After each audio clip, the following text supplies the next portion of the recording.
Hey everyone, welcome back to your favourite channel Magnet Brains. मैं हूं शिप्रा तिवारी और यहाँ पर आपको बिल्कुल फ्री एजुकेशन प्रोवाइड कराया जाता है मेरे बच्चों, ताकि आप अपने लाइफ में बहुत अच्छा कुछ कर सकें। सो आज की कहानी जो मुझे सुनानी आप सुनेंगे अपनी शिप्रा मैम की जबानी बच्चों।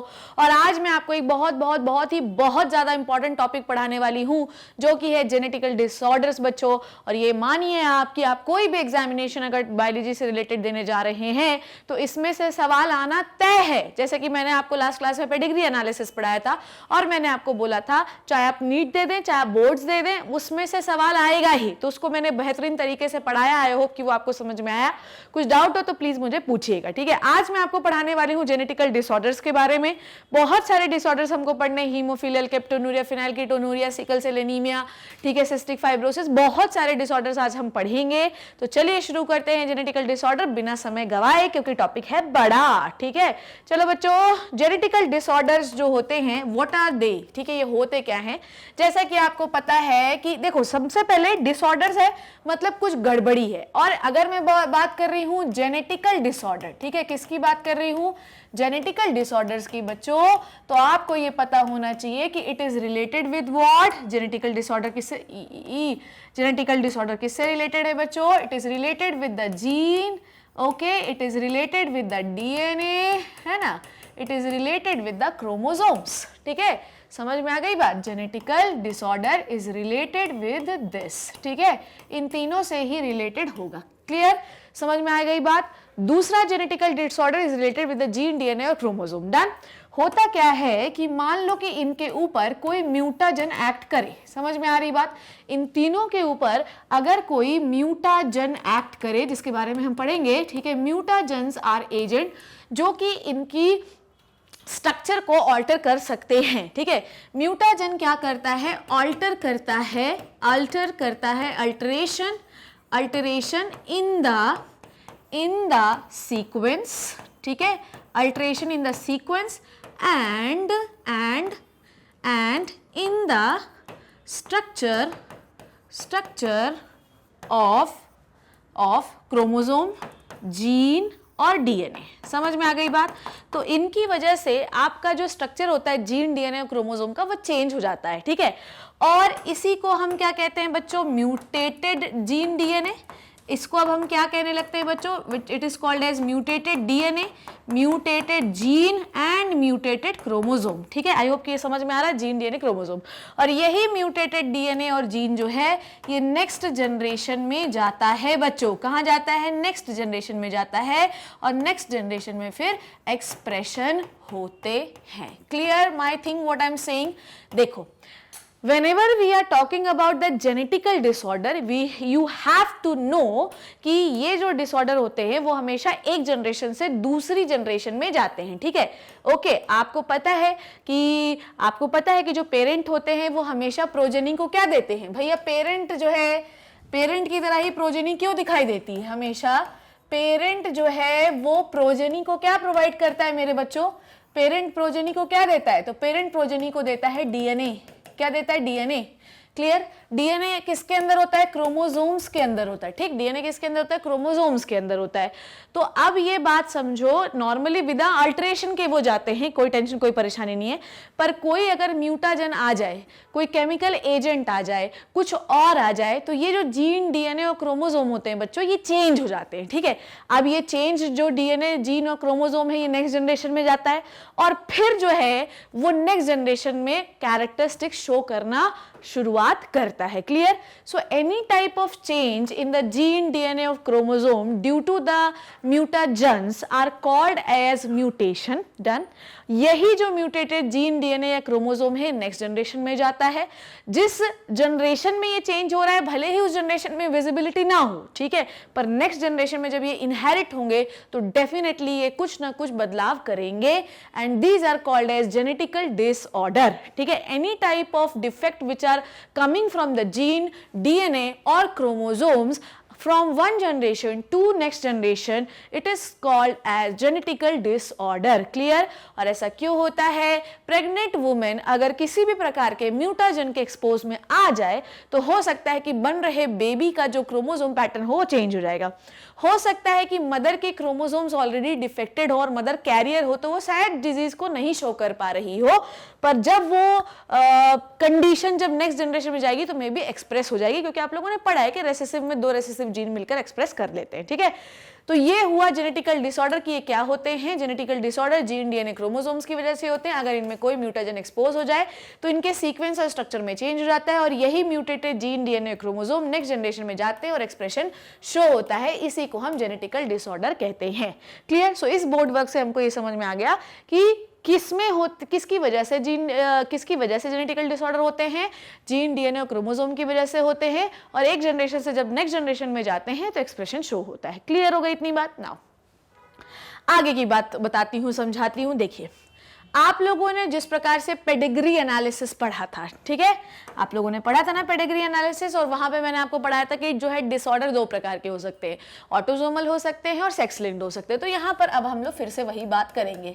देखिए, कोई भी जेनेटिकल डिसऑर्डर में जी लिख दे रही हूँ मैं, ठीक है, कोई भी जेनेटिकल डिसऑर्डर जो है बच्चों वो बेसिकली 2 प्रकार का हो सकता है। समझो बात को, बहुत ही आसान सी चीज है। जिसको कुछ भी नहीं आता होगा what is the genetical disorder, वो भी आज की कक्षा में सब कुछ सीख के जाएगा, ये मेरी गारंटी है। ठीक है, चलो बेटा देखो, जेनेटिकल डिसऑर्डर्स जो होते हैं वो बेसिकली 2 प्रकार के हो सकते हैं। ठीक है, आपको पता है कि यू हैव टोटल 46 क्रोमोसोम।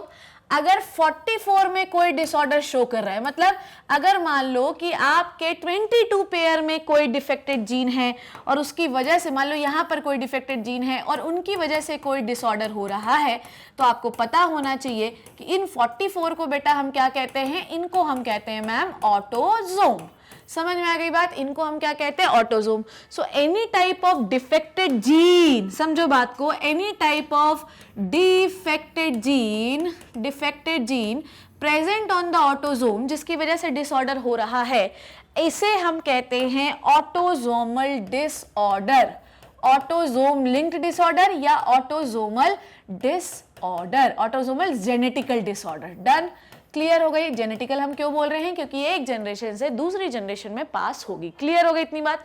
ना दूसरा जो डिसऑर्डर होता है वो होता है सेक्स लिंक्ड। ठीक है, अब एक्स लिंक्ड और सेक्स लिंक्ड एक नहीं है बेटा। सेक्स लिंक्ड मतलब या तो एक्स के ऊपर कोई डिफेक्टेड जीन हो या तो वाई के ऊपर कोई डिफेक्टेड जीन हो। अगर एक्स के ऊपर है तो it is the x linked disorder. Clear? ये कैसा है? एक्स लिंक्ड डिसऑर्डर है। और अगर Y के ऊपर है तो it is Y linked disorder. Clear है?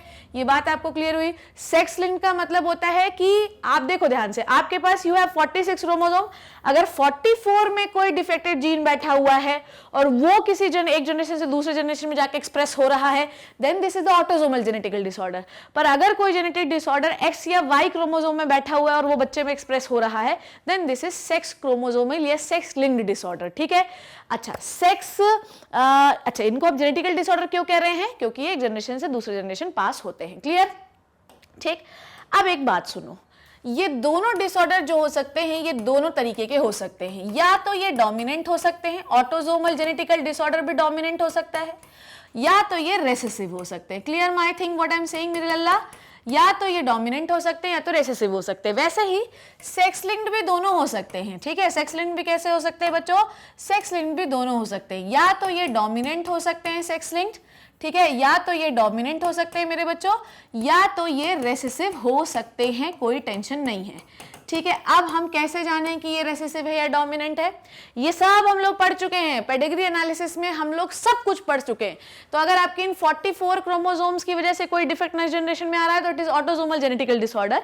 ठीक है, और अगर आपके सेक्स क्रोमोसोम की वजह से कोई डिसऑर्डर हो रहा है या सेक्स क्रोमोसोम में डिफेक्टेड जीन था जो नेक्स्ट जनरेशन में जाके एक्सप्रेस हो रहा है, then this is a sex linked disorders, sex linked genetical disorder. ये दोनों जो है डोमिनेंट रेसेसिव दोनों हो सकते हैं। क्लियर है? अब आइए बात करते हैं, सपोज दैट कि मेरे पास 3 इंडिविजुअल है। ठीक है, कैसे कोई एक्सप्रेस हो, कोई भी लिंक्ड जो है, कोई भी डिसऑर्डर है, ध्यान से समझना, कोई भी डिसऑर्डर है, ठीक है, वो डोमिनेंट है, वो डोमिनेंट है। ये कहानी हम लोग लास्ट क्लास में पढ़ चुके हैं, पर एक बार और देख लीजिए, वो डोमिनेंट है या रेसेसिव है, ये हमको कैसे पता चलता है? ठीक है, कोई भी जो डिसऑर्डर है वो डोमिनेंट है या रेसेसिव है, ये हमें कैसे पता चलता है, आइए देखते हैं। ठीक है, सपोज दैट कि मेरे पास 3 इंडिविजुअल है। ठीक है, 1 इंडिविजुअल, 2 इंडिविजुअल और 3 इंडिविजुअल। ठीक है, समझ में आ गई बात? नाउ ध्यान से सुनिएगा मेरी बात। ठीक है, अब बेटा ध्यान से सुनो, इनके पास, इनके जो जीन है, इनके पास इनके पास है एक जीन A, ठीक है, और दूसरा जीन भी A। क्लियर? इसके पास जीन है A और दूसरा जीन है A। ठीक है, इनके पास ये कंडीशन है। क्लियर? ठीक है, चलो इनके नाम रख देते हैं। इनका नाम है मिक्कू। ठीक है, मिक्कू। इनका नाम है किक्कू। ठीक है, और इनका नाम है चिक्कू। ओके, ये तीनों इंडिविजुअल आपको दिखाई दे रहे हैं। अब हमको ये पता लगाना है कि किस में कौन से डोमिनेंट डिसऑर्डर है, किसकी कैसे होते हैं और कौन से रेसेसिव डिसऑर्डर है। नाउ देखो, ध्यान से समझना क्या बोल रही हूं। देखो, मान लो कि मिक्कू को कोई डोमिनेंट डिसऑर्डर है। ठीक है, मिक्कू को कोई डोमिनेंट डिसऑर्डर है। ठीक है, ओके, मिक्कू को कोई डोमिनेंट डिसऑर्डर है। तो कैसे पता चला? मिक्कू के दोनों क्रोमोसोम्स के पास जो है डोमिनेंट जीन है जो डिजीज कॉज करता है। क्लियर? मिक्कू को कोई डोमिनेंट डिसऑर्डर है। ठीक है, हम कैसे पता लगाए कि मिक्कू को डोमिनेंट डिसऑर्डर है रेसेसिव? मिक्कू के दोनों, आपको पता है ना कि मिक्कू के पास जो है 23 पेयर ऑफ क्रोमोसोम है। ठीक है, हर एक क्रोमोसोम का दूसरा होमोलोगस पेयर होता है। तो इस क्रोमोसोम के पर्टिकुलर पोजीशन पे ए जीन है जो कि डिफेक्ट कॉज करता है, और यहाँ पर भी है। मतलब इसके पास तो भैया 2 कैपिटल ए, मतलब 2 डिफेक्ट करने वाले जीन है। ठीक है, मतलब 2 डिफेक्टेड जीन है भैया, और ये डोमिनेंट है। ठीक है, और जब ये 2 डोमिनेंट जीन मिलते हैं तो ऑब्वियसली डिसऑर्डर होगा या नहीं होगा? होगा या नहीं होगा? बोलो मेरे साथ। बिल्कुल मैडम, होगा। मिक्कू जो है अगर ऐसा होता, ध्यान से सुनो, मिक्कू के एक क्रोमोसोम में डिफेक्ट करने वाला जीन होता और दूसरे पर नहीं होता तो भी कोई टेंशन नहीं थी। अगर मिक्कू ऐसी कंडीशन का भी होता, हेट्रोजाइगस, तो भी उसे ये डोमिनेंट डिसऑर्डर होता, क्योंकि according to the law of dominance capital A will suppress the action of small A, तो भी उसे डिसऑर्डर होता। तो डोमिनेंट डिसऑर्डर में अगर आपके पास एक भी डोमिनेंट जीन है डिफेक्ट वाला, 1 डोमिनेंट जीन ऑफ डिफेक्ट, ध्यान समझना, अगर आपके पास एक भी जीन है डिफेक्ट का तो आपको बीमारी होगी। ठीक है, 2 हैं तो कोई टेंशन ही नहीं, तो आपको बीमारी होगी। Clear my thing? तो मिक्कू एक डोमिनेंट डिसऑर्डर वाला प्राणी है। ठीक है, कोई भी डोमिनेंट डिसऑर्डर जो है चाहे ऑटोसोमल हो चाहे सेक्स लिंक्ड हो, पर अगर उसके पास दोनों डोमिनेंट जीन है, दोनों होमोलोगस पे दोनों बीमारी के जीन प्रेजेंट है, तो बीमारी तो होनी है। पर अगर एक क्रोमोसोम में प्रेजेंट है दूसरे में नहीं है तो भी कोई टेंशन नहीं, बीमारी तो होगी। क्लियर? नाउ अब आप बात करते हैं किक्कू। ठीक है, तो किक्कू को भी क्या होगा बताओ मुझे? किक्कू को ये बीमारी होगी कि नहीं होगी? बिल्कुल, किक्कू को भी डोमिनेंट डिसऑर्डर होगा। ठीक है, किक्कू को भी डोमिनेंट डिसऑर्डर होगा क्योंकि ये डोमिनेंट इसको सप्रेस कर देगा। ठीक है, अब आते हैं रेसेसिव डिसऑर्डर की। ठीक है, रेसेसिव डिसऑर्डर। अब चिक्कू के पास भैया 2 जीन्स हैं, एक जीन ये है, दूसरा जीन ये है। ठीक है, किक्कू के पास 2, अच्छा देखो भैया जो है किक्कू नहीं चिक्कू है ये। ठीक है, देखो यहां पर एक्सप्रेशन क्यों हुआ? क्योंकि ये वाला जो जीन था ये डोमिनेंट है और डिफेक्टेड है। ठीक है, ये डिफेक्टेड है ये, और ये वाला बिल्कुल नॉर्मल है। ठीक है, दिस इज नॉर्मल।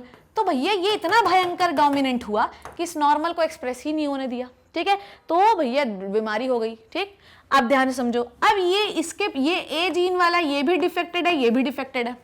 ठीक है, यहां पर आपको ये समझना है, रेसेसिव एक्सप्रेशन तभी होता है जब 2 रेसेसिव जीन आपस में मिले, तभी एक्सप्रेशन होगा और बीमारी आएगी। आई होप कि मैं बीमारी सही लिख रही हूं, तभी बीमारी आएगी। क्लियर है my thing what I am saying? कि कोई भी बीमारी डोमिनेंट या रेसेसिव क्यों हो जाती है? ठीक है, अगर आपके पास बीमारी कॉज करने वाले डोमिनेंट जीन 2 हैं, ठीक है, तो भैया डोमिनेंट शो होगा, किसी और जीन को एक्सप्रेस नहीं होने देंगे, बीमारी होगी। अगर एक नॉर्मल जीन है और एक क्या है, डोमिनेंट जीन है, तो भी कोई टेंशन नहीं लेना, ये नॉर्मल वाले को एक्सप्रेस ही नहीं होने देगा। ठीक है, अब सेम कंडीशन, ये डोमिनेंट है, ये रेसेसिव है। ठीक है, मतलब ये डोमिनेंट है और ये नॉर्मल है, तो डोमिनेंट वाला इतना डोमिनेंट हुआ कि इसको एक्सप्रेस ही नहीं होने दिया। नाउ चिक्कू जो है, चिक्कू के पास 2 रेसेसिव जीन है, मान लो यहाँ पे मैं दूसरा लिखूंगी, यहाँ पे HH लिख लेती हूँ तो आपको समझ में आएगा।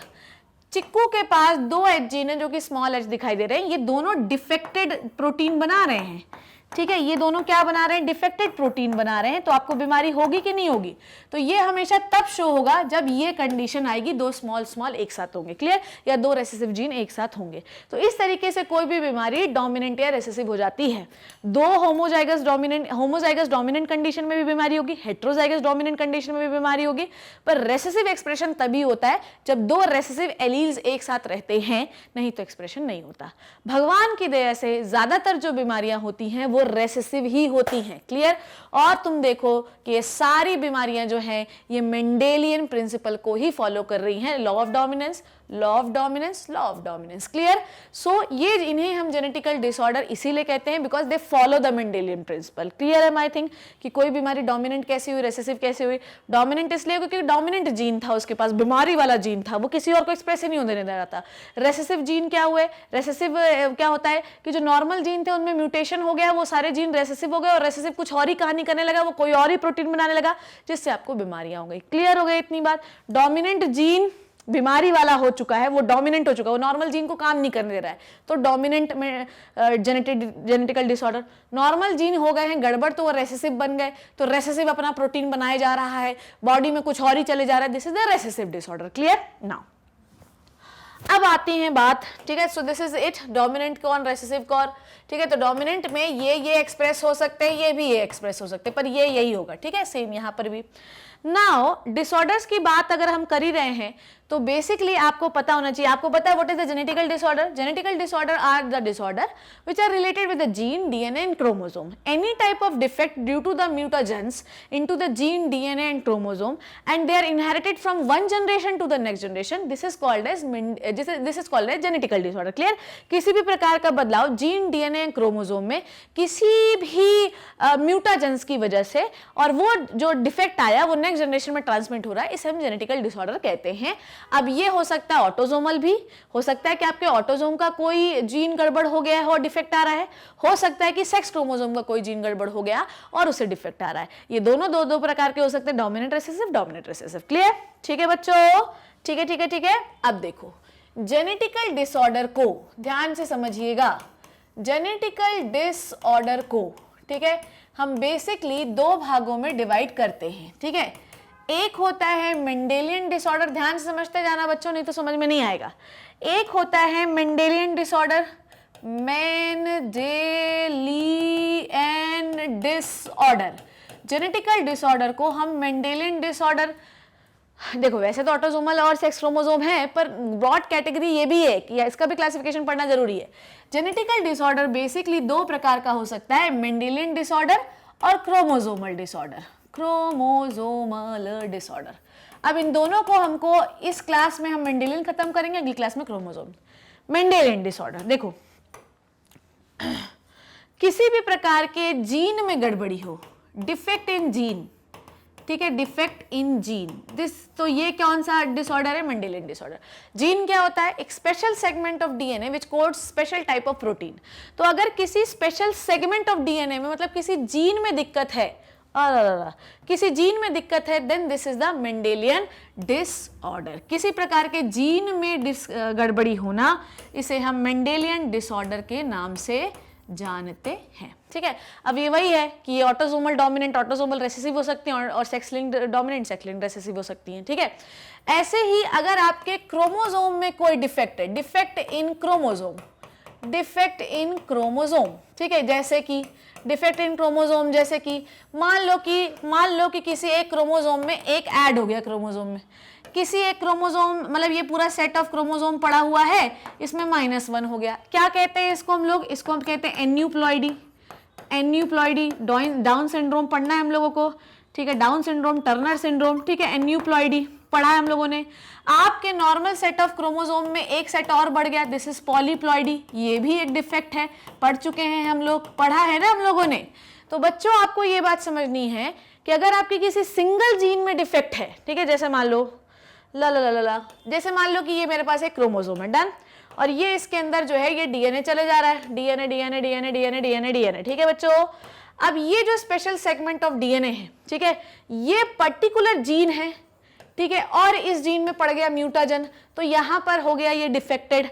अब ये कुछ एंडा बेंडा प्रोटीन ही बनाएगा, मतलब एंडा बेंडा प्रोटीन ही बनाने लगा, कुछ अल्टर खतरनाक टाइप का प्रोटीन ही बनाने लगा, जिससे आपकी बॉडी में हुआ डिफेक्ट। ठीक है, सो ये हुआ मेंडेलियन डिसऑर्डर, जो जनरली एक जीन से रिलेटेड होता है।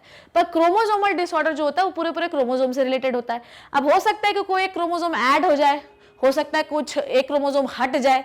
ठीक है, आपके 46 क्रोमोसोम एक ऐड हो जाएगा, 47 हो गया तो एक डिफेक्ट हो गया, 46 से 45 हो गया तो एक डिफेक्ट हो गया, आपके पूरा सेट ऑफ क्रोमोसोम ऐड हो गया, पॉलीप्लॉइडी कहते हैं इसको। ठीक है, सो ये क्रोमोसोमल डिसऑर्डर हम नेक्स्ट क्लास में पढ़ेंगे। आज हम लोगों को पढ़ना है मेंडेलियन डिसऑर्डर। तो अगर डिफेक्ट इन द जीन है तो इसे हम कहते हैं मेंडेलियन डिसऑर्डर, एक जीन में डिफेक्ट है। अब ये भैया दो ही प्रकार के हो सकते हैं, या तो आपके ऑटोसोम के जीन में डिफेक्ट हो, या तो आपके सेक्स क्रोमोसोम के जीन में डिफेक्ट हो। बच्चों समझ रहे हो ना मेरी बात? या तो आपके ऑटोसोम के क्रोमोसोम में डिफेक्ट हो, या तो आपके सेक्स क्रोमोसोम में डिफेक्ट हो, या तो आपका ऑटोसोम का जीन जो है वो डोमिनेंट हो जाए, ठीक है, या तो वो रेसेसिव हो जाए। सेम क्लासिफिकेशन रिपीट कर रहे हैं हम लोग। ठीक है, या तो वो रेसेसिव होके एक्सप्रेस हो, सेक्स क्रोमोसोम का जीन भी हो सकता है डोमिनेंट होके एक्सप्रेस हो, और हो सकता है बेटा कि रेसेसिव होके एक्सप्रेस हो, कोई टेंशन नहीं, सेम क्लासिफिकेशन रिपीट किया है। Clear? So any type of defect in the single gene, this is the Mendelian disorder. अब ये जीन जो है it is present on the autosome, it may be present on the sex chromosome, it may be express in the dominant condition, it may express in the recessive condition. ठीक है, if any type of defect present in the chromosome then this is the chromosomal disorder. Clear है बच्चों? I hope कितनी कहानी आपको clear हो गई, classification आपको समझ आ गया है ना, इसमें कोई प्रॉब्लम परेशानी तो नहीं है ना? डन है बच्चों। चलो अब आओ मैं तुमको थोड़ा सा अपनी स्लाइड्स पढ़वा देती हूँ। आई डोंट थिंक सो कि स्लाइड में ऐसा कुछ लिखा होगा जो आपको नहीं समझ में आता। देखो आज की क्लास में ना जो बच्चा कुछ भी नहीं पढ़ के आया होगा ना तो भी टेंशन लेने की जरूरत नहीं है। आज हम सब सीख लेंगे, ये सब हम पेडिग्री में ऑलरेडी सीख चुके हैं। और भगवान की दया से इस अर्थ में जितनी भी बीमारियां हैं वो भी जेनेटिकल, वो ज्यादातर रेसेसिव, इट में भी ऑटोसोमल रेसेसिव और सेक्स लिंक्ड रेसेसिव, वो बाद में बात करेंगे। पर डोमिनेंट बीमारियां ज्यादा होती नहीं, रेसेसिव बीमारियां ही ज्यादा होती हैं। DNA is the carrier. अच्छा, रेसेसिव बीमारियां होंगी तो वो बहुत रेयर भी होंगी ऑब्वियसली, क्योंकि रेसेसिव कब एक्सप्रेस होता है? रेसेसिव मेरे लल्ला कब एक्सप्रेस होता है? जब ये कंडीशन हो जाए, ठीक है, फीमेल में।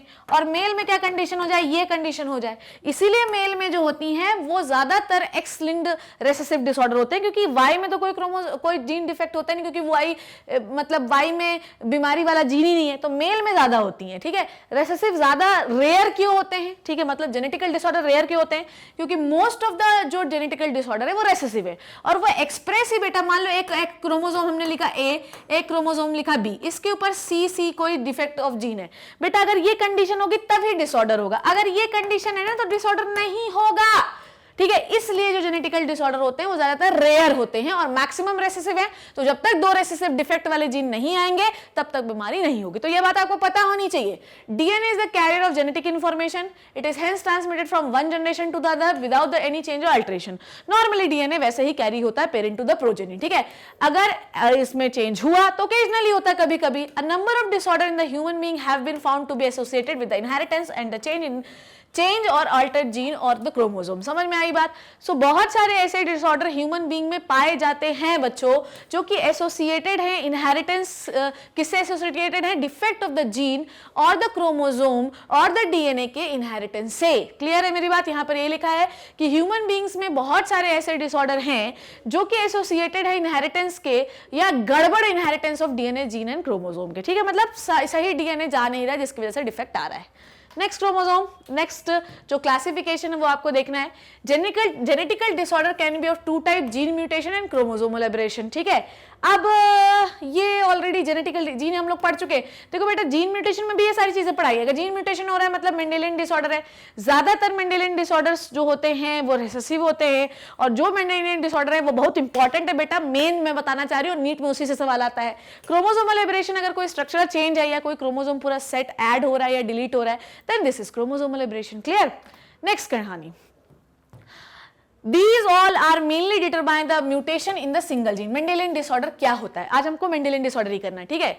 मेंडेलियन डिसऑर्डर जो है डिटेक्ट किया जाता है कि अगर किसी एक सिंगल जीन में कोई म्यूटेशन हो रहा है, इसीलिए मतलब मेंडेलियन डिसऑर्डर का मतलब होता है जीन म्यूटेशन। यार एक सिंगल जीन में पढ़ा है ना हम लोगों, जीन म्यूटेशन में मैंने आपको एक्टिविटीज पढ़ाया है। तो अगर एक सिंगल जीन में डिफेक्ट आ रहा है बच्चों, तो इसे हम मेंडेलियन डिसऑर्डर कहेंगे। मैक्सिमम जो ह्यूमन डिसऑर्डर्स हैं वो जीन रिलेटेड ही होते हैं, डन, और कॉमन होते हैं भाई। जीन में एक आध बेस पेयर इधर उधर हो गया, जीन गड़बड़ हो गया, तो ये हो सकता है। Chromosomal defect is a very big thing, okay. The pattern of inheritance of such disorder can B detect bye the pedigree analysis, ये हम लोग कर ही चुके हैं कैसे होता है, इसीलिए वही चीज सेम दोबारा पढ़ी, autosomal dominant recessive, sex linked dominant recessive, ठीक है। Most common disorders of Mendelian disorders are this. चलिए देखते हैं बच्चों, और कौन कौन से हमें आज की क्लास में कंप्लीट करना है वो भी देखेंगे हम लोग। चलो, डिसऑर्डर डोमिनेंट रेसेसिव, बेटा इसका स्क्रीनशॉट ले लेना, बेटा इसका स्क्रीनशॉट ले लेना और इसको प्रिंट निकाल लेना और कमरे में चस्पा कर लेना, एग्जाम के लिए बहुत इंपॉर्टेंट है। जैसे हीमोफीलिया और कलर ब्लाइंडनेस, जितने दोनों कलर वाली बीमारियां, ये सेक्स लिंक्ड है और एक्स लिंक्ड है, वाई लिंक्ड नहीं है। ये क्या होती हैं, ये ज्यादातर मेल्स को होती हैं, फीमेल में अगर हो, फीमेल में होती नहीं है। फीमेल में अगर हो जाए हीमोफीलिया तो वो बचपन में ही, मतलब गर्भ में ही मर जाती है। फीमेल ज्यादातर कैरियर्स होती हैं, ठीक है। तो ये दोनों रेसेसिव डिसऑर्डर हैं और एक्स लिंक्ड होते हैं। सिकल सेल एनीमिया, ठीक है, फिनाइलकीटोनुरिया, सिस्टिक फाइब्रोसिस और थैलेसीमिया, ये हमको सारे पढ़ने हैं और ये सारे रेसेसिव है और ये सारे ऑटोसोमल है, क्लियर। तो ये आपको पढ़ना है। मायोटोनिक डिस्ट्रॉफी ये डोमिनेंट डिसऑर्डर है और ये ऑटोसोमल है, हालांकि हमको नहीं पढ़ना है। स्पेशल टाइप का प्रोटीन नहीं बन पाता जिससे मसल कॉन्ट्रैक्शन नहीं होता। Muscular dystrophy autosomal dominant disorder है, प्लीज स्क्रीनशॉट ले लो उसका। चलो अब हम लोग एक एक करके हर मेंडेलियन डिसऑर्डर को डिस्कस करते हैं, ठीक है। सबसे पहले हम एक्स लिंक्ड कर लेते हैं। एक्स लिंक्ड में आपको दो डिसऑर्डर करने हैं बच्चों, एक है हीमोफीलिया और एक है कलर ब्लाइंडनेस, ठीक है। दोनों को कलर से याद रखो तो आपको याद रहेगा। एक्स लिंक्ड, ये दोनों एक्स लिंक्ड रेसेसिव है, डोमिनेंट का आपको एग्जांपल नहीं करना है, ओके। चलिए तो शुरू कर लेते हैं। सबसे पहले एक्स लिंक्ड रेसेसिव डिसऑर्डर करते हैं हम लोग, जो कि है कलर ब्लाइंडनेस। आपको मैं बता दूं कि इस पूरी दुनिया में 8% मेल्स को होती है कलर ब्लाइंडनेस, ठीक है, और सिर्फ 0.4% फीमेल्स को होती है आपकी कलर ब्लाइंडनेस, मतलब रेशियो हाफ से भी कम है।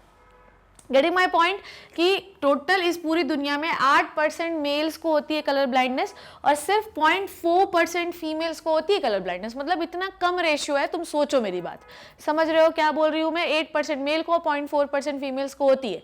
Now what is the colour blindness, सबसे पहले हमको ये जानना जरूरी। देखो अलग अलग प्रकार की कलर ब्लाइंडनेस है, पर जो हमको जो पढ़ना है वो है red and green colour blindness. Red and green, जैसे कि अगर आप देखो तो यहाँ पर हमको क्या लिखाई दे रहा है, विजन, ठीक है ना, मैं भी देखने लग गई। तो विजन देखो, बेसिकली अगर जो कलर ब्लाइंड पर्सन होगा वो रेड और ग्रीन में डिफरेंशिएट नहीं कर पाता, बिकॉज उनकी बॉडी में जो उनकी आईज होते हैं उनके में रेड और ग्रीन कलर बनाने वाले कोन्स नहीं होते। आपको पता होना चाहिए कि आपके आईज में बेसिकली 3 प्रकार के कोन्स होते हैं, ठीक है। कितने प्रकार के कोन्स होते हैं बच्चों, 3।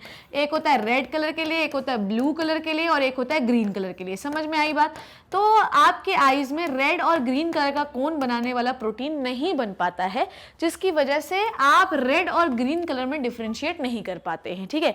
हालांकि जो सिग्नल्स होते हैं, लोगों को ऐसा नहीं है कि इनके नॉर्मल जीवन नहीं जी सकते, दे लिव नॉर्मली बच्चों, ये नॉर्मल जीवन जी सकते हैं, बस वो सीक्वेंस याद रखते हैं कि कौन सिग्नल लाइट पे कौन सा सीक्वेंस रेड होगा कौन सा ग्रीन होगा, क्योंकि वो पहचान नहीं पाते, ठीक है। सो मतलब वो सीक्वेंस याद रख लेते कि भाई ऊपर वाला जलेगा तो ये रेड होगा, नीचे वाला जलेगा तो ग्रीन होगा, डन है। सो यहाँ पर आपको कलर ब्लाइंडनेस जो होती है ये एक्स लिंक्ड रेसेसिव डिसऑर्डर है, ठीक है। एक्स लिंक्ड रेसेसिव डिसऑर्डर है। चलिए शुरू करती हूं मैं आपको यहां से पढ़ाना, ठीक है। कलर ब्लाइंडनेस की कहानी शुरू कर रहे हैं अपन लोग, सीबी लिख दे रही हूं, ठीक है। ये एक्स लिंक्ड रेसेसिव डिसऑर्डर है, ठीक है। आपको पता होना चाहिए इसमें बहुत सारे कलर टाइप की कलर ब्लाइंडनेस होती है, पर हमें जो पढ़नी है वो है रेड और ग्रीन कलर ब्लाइंडनेस। इसमें जो पर्सन होता है वो रेड और ग्रीन कलर में डिफरेंशिएट नहीं कर पाता। ये एक प्रकार का बेटा एक्स लिंक्ड रेसेसिव डिसऑर्डर है। क्या है बच्चों, एक्स लिंक्ड रेसेसिव डिसऑर्डर है। इसका मतलब ये है कि जब ये वाली कंडीशन होगी, एक्स लिंक्ड है मतलब एक्स के ऊपर कलर ब्लाइंडनेस का जीन है, पर जब ये कंडीशन होगी तभी एक्सप्रेशन होगा, ठीक है, तभी एक्सप्रेशन होगा और जो पर्सन होगा वो कलर ब्लाइंड होगा, ठीक है। अब आपको यहाँ पर एक और चीज समझाती हूँ। सपोज दैट कि ये मेरे पास एक्स क्रोमोसोम है, ये एक और एक्स क्रोमोसोम है, डन। ये कौन है बेटा, फीमेल है और ये एक एक्स क्रोमोजोम है और ये बेटा एक वाई क्रोमोजोम है, ठीक है, एक एक्स और एक Y. Now it is X linked disease, तो जो बीमारी का जीन होगा वो हमेशा एक्स के ऊपर होगा। अब क्योंकि रेसेसिव है तो जब तक दोनों एक्स के ऊपर ना आ जाए, फीमेल की बात कर रही हूं पहले मैं, जब तक दोनों एक्स के ऊपर बीमारी का जीन ना आ जाए तब तक बीमारी एक्सप्रेस नहीं होगी फीमेल में, ठीक है। तो अगर मान लो इसके पास भी बीमारी का जीन है सी और इसके पास भी बीमारी का जीन है सी, तो भैया जो फीमेल होगी वो बीमार होगी। क्लियर? क्योंकि रेसेसिव जो है बीमारियां तभी एक्सप्रेस होती हैं जब दो रेसेसिव जीन प्रेजेंट हो एक इंडिविजुअल में। पर अगर मैं मेल्स की बात करूं, किसकी बात करूं बच्चों? मेल्स की। तो मेल में सिर्फ एक्स क्रोमोसोम के पास भी अगर डिफेक्टेड जीन होगा, सी लिख रही हूं कलर ब्लाइंड को, तो भी मेल बीमार होगा, क्योंकि वाई के पास तो कोई जीन कलर ब्लाइंड का होता ही नहीं है। समझ में आ गई बात? मेल में दो कॉपीज कभी बनेंगी ही नहीं, क्योंकि वाई के पास तो जीन कलर ब्लाइंडनेस का होता ही नहीं है। कलर ब्लाइंडनेस का जीन किसके पास है? सिर्फ एक्स के पास है। तो अगर मेल में एक एक्स के पास जीन आ गया है कलर ब्लाइंड का, तो मेल जो है वो बीमार होगा। पर फीमेल को बीमार करने के लिए दोनों एक्स क्रोमोसोम्स के ऊपर कलर ब्लाइंडनेस का जीन होना चाहिए। अगर ऐसी कंडीशन है बच्चों, ध्यान से समझो, अगर ऐसी कंडीशन है, ये ऐसी कंडीशन है और यहां पर जीन नहीं है, मतलब एक्स सी और एक्स कंडीशन है, तो फीमेल बीमार नहीं है बल्कि फीमेल कैरियर है। वो बीमारी के जीन को कैरी कर रही है पर वो बीमार नहीं है। क्लियर? समझ में आ गई बात? एक्स लिंक्ड रेसेसिव डिसऑर्डर को जब मैंने आपको पढ़ाया था तो मैंने आपको कुछ रूल्स एंड रेगुलेशंस बताए थे कि एक्स लिंक्ड रेसेसिव डिसऑर्डर जो होते हैं वो बॉयज को होते हैं ज्यादातर, ठीक है। एक्स लिंक्ड रेसेसिव डिसऑर्डर में मैंने आपको बताया था कि ये क्रिस क्रॉस इनहेरिटेंस शो करते हैं, ये भी मैं आपको पढ़ाऊंगी। ये क्रिस क्रॉस इनहेरिटेंस शो करते हैं। क्लियर? इसमें स्किप हो सकती है जनरेशन। क्लियर? ये भी पढ़ाया था मैंने आपको। तो ये हुआ एक्स लिंक्ड रेसेसिव डिसऑर्डर। जब तक ये कंडीशन फीमेल में नहीं आएगी फीमेल बीमार नहीं हो सकती, और ये बहुत ही रेयर कंडीशन है। डन? चलो इसका एक क्रॉस बनाई के दिखाई देती हूं मैं। सपोज दैट कि मेरे पास एक फीमेल है कलर ब्लाइंड, जो कि मतलब बिल्कुल रेयर कंडीशन है जीवन की, और एक मेरे पास मेल है जो बिल्कुल है नॉर्मल, ठीक है। अब इसमें बेटा पहला रूल लगाओ 13, 23, 14, 24। शिप्रा मैम, प्यारी शिप्रा मैम का रूल लगाओ 13, 23, 14, 24। पहले का तीसरे से कराओगे तो क्या बनेगा बेटा? एक्स सी एक्स, ठीक है। फिर उसके बाद दूसरे का तीसरे से कराओगे तो क्या बनेगा? एक्स सी एक्स, ठीक है। उसके बाद पहले का चौथे से कराओ, उसके बाद पहले का चौथे से कराओ तो क्या बनेगा? एक्स सी वाई, ठीक है। और उसके बाद दूसरे का चौथे से कराओ तो बनेगा एक्स सी वाई। क्लियर है? अभी आपको बहुत मजेदार चीज बता रही हूं। अब अगर आप तुम देखो तो यहां पर ये फीमेल कैसी है बेटा? कैरियर, ठीक है। ये फीमेल कैसी बनी? मेरे पास जगह नहीं है तो यहां पे लिखती हूं मैं। ये फीमेल कैसी? एक्स एक्स मतलब फीमेल है ना, ये कैसी बनेगी? कैरियर। क्योंकि अगर फीमेल को बीमार होना है तो दोनों एक्स के पास कलर ब्लाइंडनेस का जीन होना चाहिए। ये भी कैसी बनेगी? कैरियर, ठीक है। ये मेल कैसा बनेगा? मेल के पास अगर एक्स क्रोमोसोम पे जीन है तो वो बीमार होगा, क्योंकि वाई के पास तो जीन ही नहीं होता। ये दोनों मेल बनेंगे बीमार, बहुत बीमार, ठीक है। ये बीमार बनेंगे मतलब कलर ब्लाइंडनेस इनको होगा। क्लियर है इतनी बात? ठीक है। अब आपको एक और चीज सिखाती हूँ, ध्यान से देखो। ये है एक मेल, मेल को हमेशा हम डब्बे में बनाते हैं तो डब्बा मैं लिख देती हूँ, ठीक है। अगर इस मेल की शादी, समझो मेरी बात को, अगर इस मेल की शादी हमने कराई एक नॉर्मल फीमेल से, अगर मैंने इस मेल की शादी एक नॉर्मल फीमेल से कराई तो 13, 23, 14, 24 रूल लगाओ। 13, ठीक है, ठीक है, 23, 14, ठीक है, और 24। नाउ अब यहां पर देखो, यहां पर देखो, यहां पर देखो मेरे बच्चों, क्या बोल रही हूं मैं। यहां पर दोनों फीमेल्स जो हैं वो है कैरियर और दोनों मेल जो हैं वो है नॉर्मल। अब यहां पर तुम एक और बेहतरीन चीज आज सीखोगे। देखो क्या, फिर से सुनो। मैं एक बहुत ही रेयर कंडीशन ले रही हूं जिसमें जो फीमेल है वो है बीमार, ठीक है। फीमेल को कलर ब्लाइंडनेस है जो कि मतलब 0.4% पॉसिबिलिटी है, और मेल है बिल्कुल नॉर्मल। क्लियर? अब अगर आप F1 जनरेशन में देखो, हमारे पास मान लो 4 बच्चे हुए, 4 बच्चों में दोनों फीमेल बनेंगी कैरियर, क्योंकि दो अगर बीमार बनाना है तो दोनों के पास कलर ब्लाइंडनेस का जीन होना चाहिए, क्योंकि रेसेसिव तभी एक्सप्रेस होता है जब दोनों एक्स पे जीन होता है। अगर फीमेल की बात करें, मेल में एक में भी एक्स, क्योंकि वाई पे तो जीन होता ही नहीं है। अब इसमें फीमेल जो है वो कैसी बन गई, कैरियर, और जो मेल हो गया वो बीमार। पर जब इसी डिजीज्ड मेल की, कलर ब्लाइंड मेल की शादी नॉर्मल फीमेल से हुई तो भैया फीमेल बन गई कैरियर और मेल हो गया normal.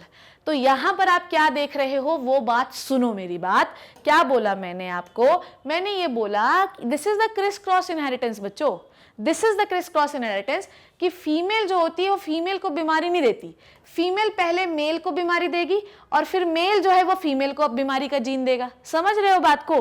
This is called as criss cross inheritance. X linked recessive जो डिसऑर्डर्स होते हैं वो क्रिस क्रॉस इनहेरिटेंस शो करते हैं। क्लियर? आपको और एक आधा मैं क्रॉस लगा के बताती हूं, तभी आपको समझ में आएगा। ठीक है, डन हो गई इतनी बात? ठीक है, अभी आपको और समझ में आएगा, don't worry. In the female, color blindness appear only when both the sex chromosome carry recessive gene. इस condition में होगा the female have normal vision but the function as a carrier if the single recessive gene is present. female का vision normal होगा पर उसके पास एक X chromosome के पास disease वाला gene है, तो भैया वो कलर ब्लाइंड तो नहीं होगी पर कैरियर होगी कलर ब्लाइंडनेस के लिए। ठीक है, however in human female defect appears in the presence of single recessive gene, XCY होगा तो भी अपीयर होगा। Colour blindness like any other sex linked trait shows the criss cross inheritance. पढ़ाया मैंने आपको, क्रिस क्रॉस इनहेरिटेंस का मतलब ये है कि भैया ये दादी से जाएगा उसके सन में और सन से जाएगा उसकी डॉटर में। ठीक है, ओके, ये होता है क्रिस क्रॉस इनहेरिटेंस। और भैया दादाजी से जाएगा उनके दादा लिख दिया, दादाजी से जाएगा उनके किसमें, बेटी में, और फिर बेटी से जाएगा बेटे में। ठीक है, बेटी से जाएगा उसके बेटे में, बेटा। ओके, ये होता है criss cross inheritance. Done. Most of the colour blind people can not tell the difference between the red और ग्रीन कलर। डन, वो समझ नहीं पाते, पर ऐसा नहीं कि उनका जीवन नॉर्मल नहीं चलता, चलता है। If a colour blind mail XCY marriage, अब हम एक और कंडीशन है, ये दो कंडीशन है, एक और कंडीशन का क्रॉस सिखा रही हूं मैं। चलो आ जाओ तुम लोग सीखो। अब एक और क्रॉस हम कर रहे हैं कि अगर एक नॉर्मल फीमेल की शादी एक कलर ब्लाइंड मेल के साथ हुई, क्लियर, अगर एक नॉर्मल फीमेल की शादी, ठीक है, कुक्की की शादी कुक्के के साथ हुई तो क्या बनेगा? चलो बेटा, सबसे पहले अपन को 13, 23, 14, 24 रूल लगाना पड़ेगा। पहले का तीसरे से तो XC, दूसरे का तीसरे से तो XC, पहले का चौथे से और दूसरे का चौथे से। क्लियर? क्या देखा आपने? मैंने ये देखा कि कलर ब्लाइंड मेल जो था उसने तो भैया नॉर्मल मेल को पैदा किया। ये देखो, नॉर्मल मेल को पैदा किया और ये जो X वाला जीन था बीमारी वाला वो फीमेल्स के पास आ गया। ओ हो हा। तो अगर मैं इसको देखूं बेटा तो 50% मुझे क्या मिलेंगी, कैरियर फीमेल। ला ला ला ला ला ला ला, ठीक है, या पूरी जनरेशन में, और या पूरा मैं ऐसे लिखती हूँ, ऐसा लिखती हूँ, ऐसा बताती हूँ। फीमेल कैसी बनेंगी? 100% कैरियर, और 100% मेल कैसे मिलेंगे? नॉर्मल। हा, ये क्या हो गया? मेल अपनी बीमारी मेल को दिया ही नहीं। अब क्या होगा बताओ? कुछ नहीं होगा। अब इसी नॉर्मल मेल की शादी, ठीक है, नेक्स्ट क्रॉस, इसी नॉर्मल मेल की शादी, मान लो ये नॉर्मल मेल है अपना, इस नॉर्मल मेल की शादी मैंने किसी कैरियर कलर ब्लाइंड फीमेल से करा दी। ठीक है, नहीं मैं इसी से कराऊंगी यार, इसी से कराती हूँ क्योंकि इसी को मुझे आगे आपको क्रिस क्रॉस इनहेरिटेंस बताना है। ठीक है, यहाँ पे ये आई थिंक आपको समझ में आ गया, इसको मैं मिटा रही हूँ। ठीक है, तो सारी फीमेल कैरियर बनेंगी, सारे मेल जो है नॉर्मल बनेंगे। ओके, अब इसी मेल की शादी मेरे लल्ला हमने किससे कराई? ठीक है, इसी मेल की शादी मैंने किसी कलर ब्लाइंड करवा दी कैरियर फीमेल से। अब इस पे जब आप 13, 23, 14, 24 रूल लगाओ, पहले का तीसरे से, ठीक है, H क्यों लिखा है मैंने, C लिखना चाहिए ना, ठीक है, C, दूसरे का पहले का तीसरे से, दूसरे का तीसरे से, ठीक है, पहले का चौथे से और दूसरे का चौथे से। क्लियर? अब देखो, ध्यान समझना, मैंने एक नॉर्मल फीमेल ली थी जिसकी शादी मैंने कलर ब्लाइंड मेल से करवाई, तो मुझे F1 जनरेशन में जो बच्चे मिले जिसमें सारी फीमेल कैरियर मिली और सारे मेल नॉर्मल मिले। पर जब एक नॉर्मल मेल की शादी मैंने कैरियर फीमेल से फिर से कराई तो भैया हुआ ये कि मुझे एक फीमेल मिली कैरियर, एक फीमेल मिली नॉर्मल और ये दोनों मेल मुझे कैसे मिले? बीमार। हा, यही तो है क्रिस क्रॉस इनहेरिटेंस। लड़का बीमार है तो नेक्स्ट जनरेशन में उसे लड़की को बीमार करना चाहिए, पर उसने लड़की को बीमार नहीं किया। लड़का बीमार है तो नेक्स्ट जनरेशन में लड़के को ही बीमार करना चाहिए, पर उसने लड़के को बीमार नहीं किया।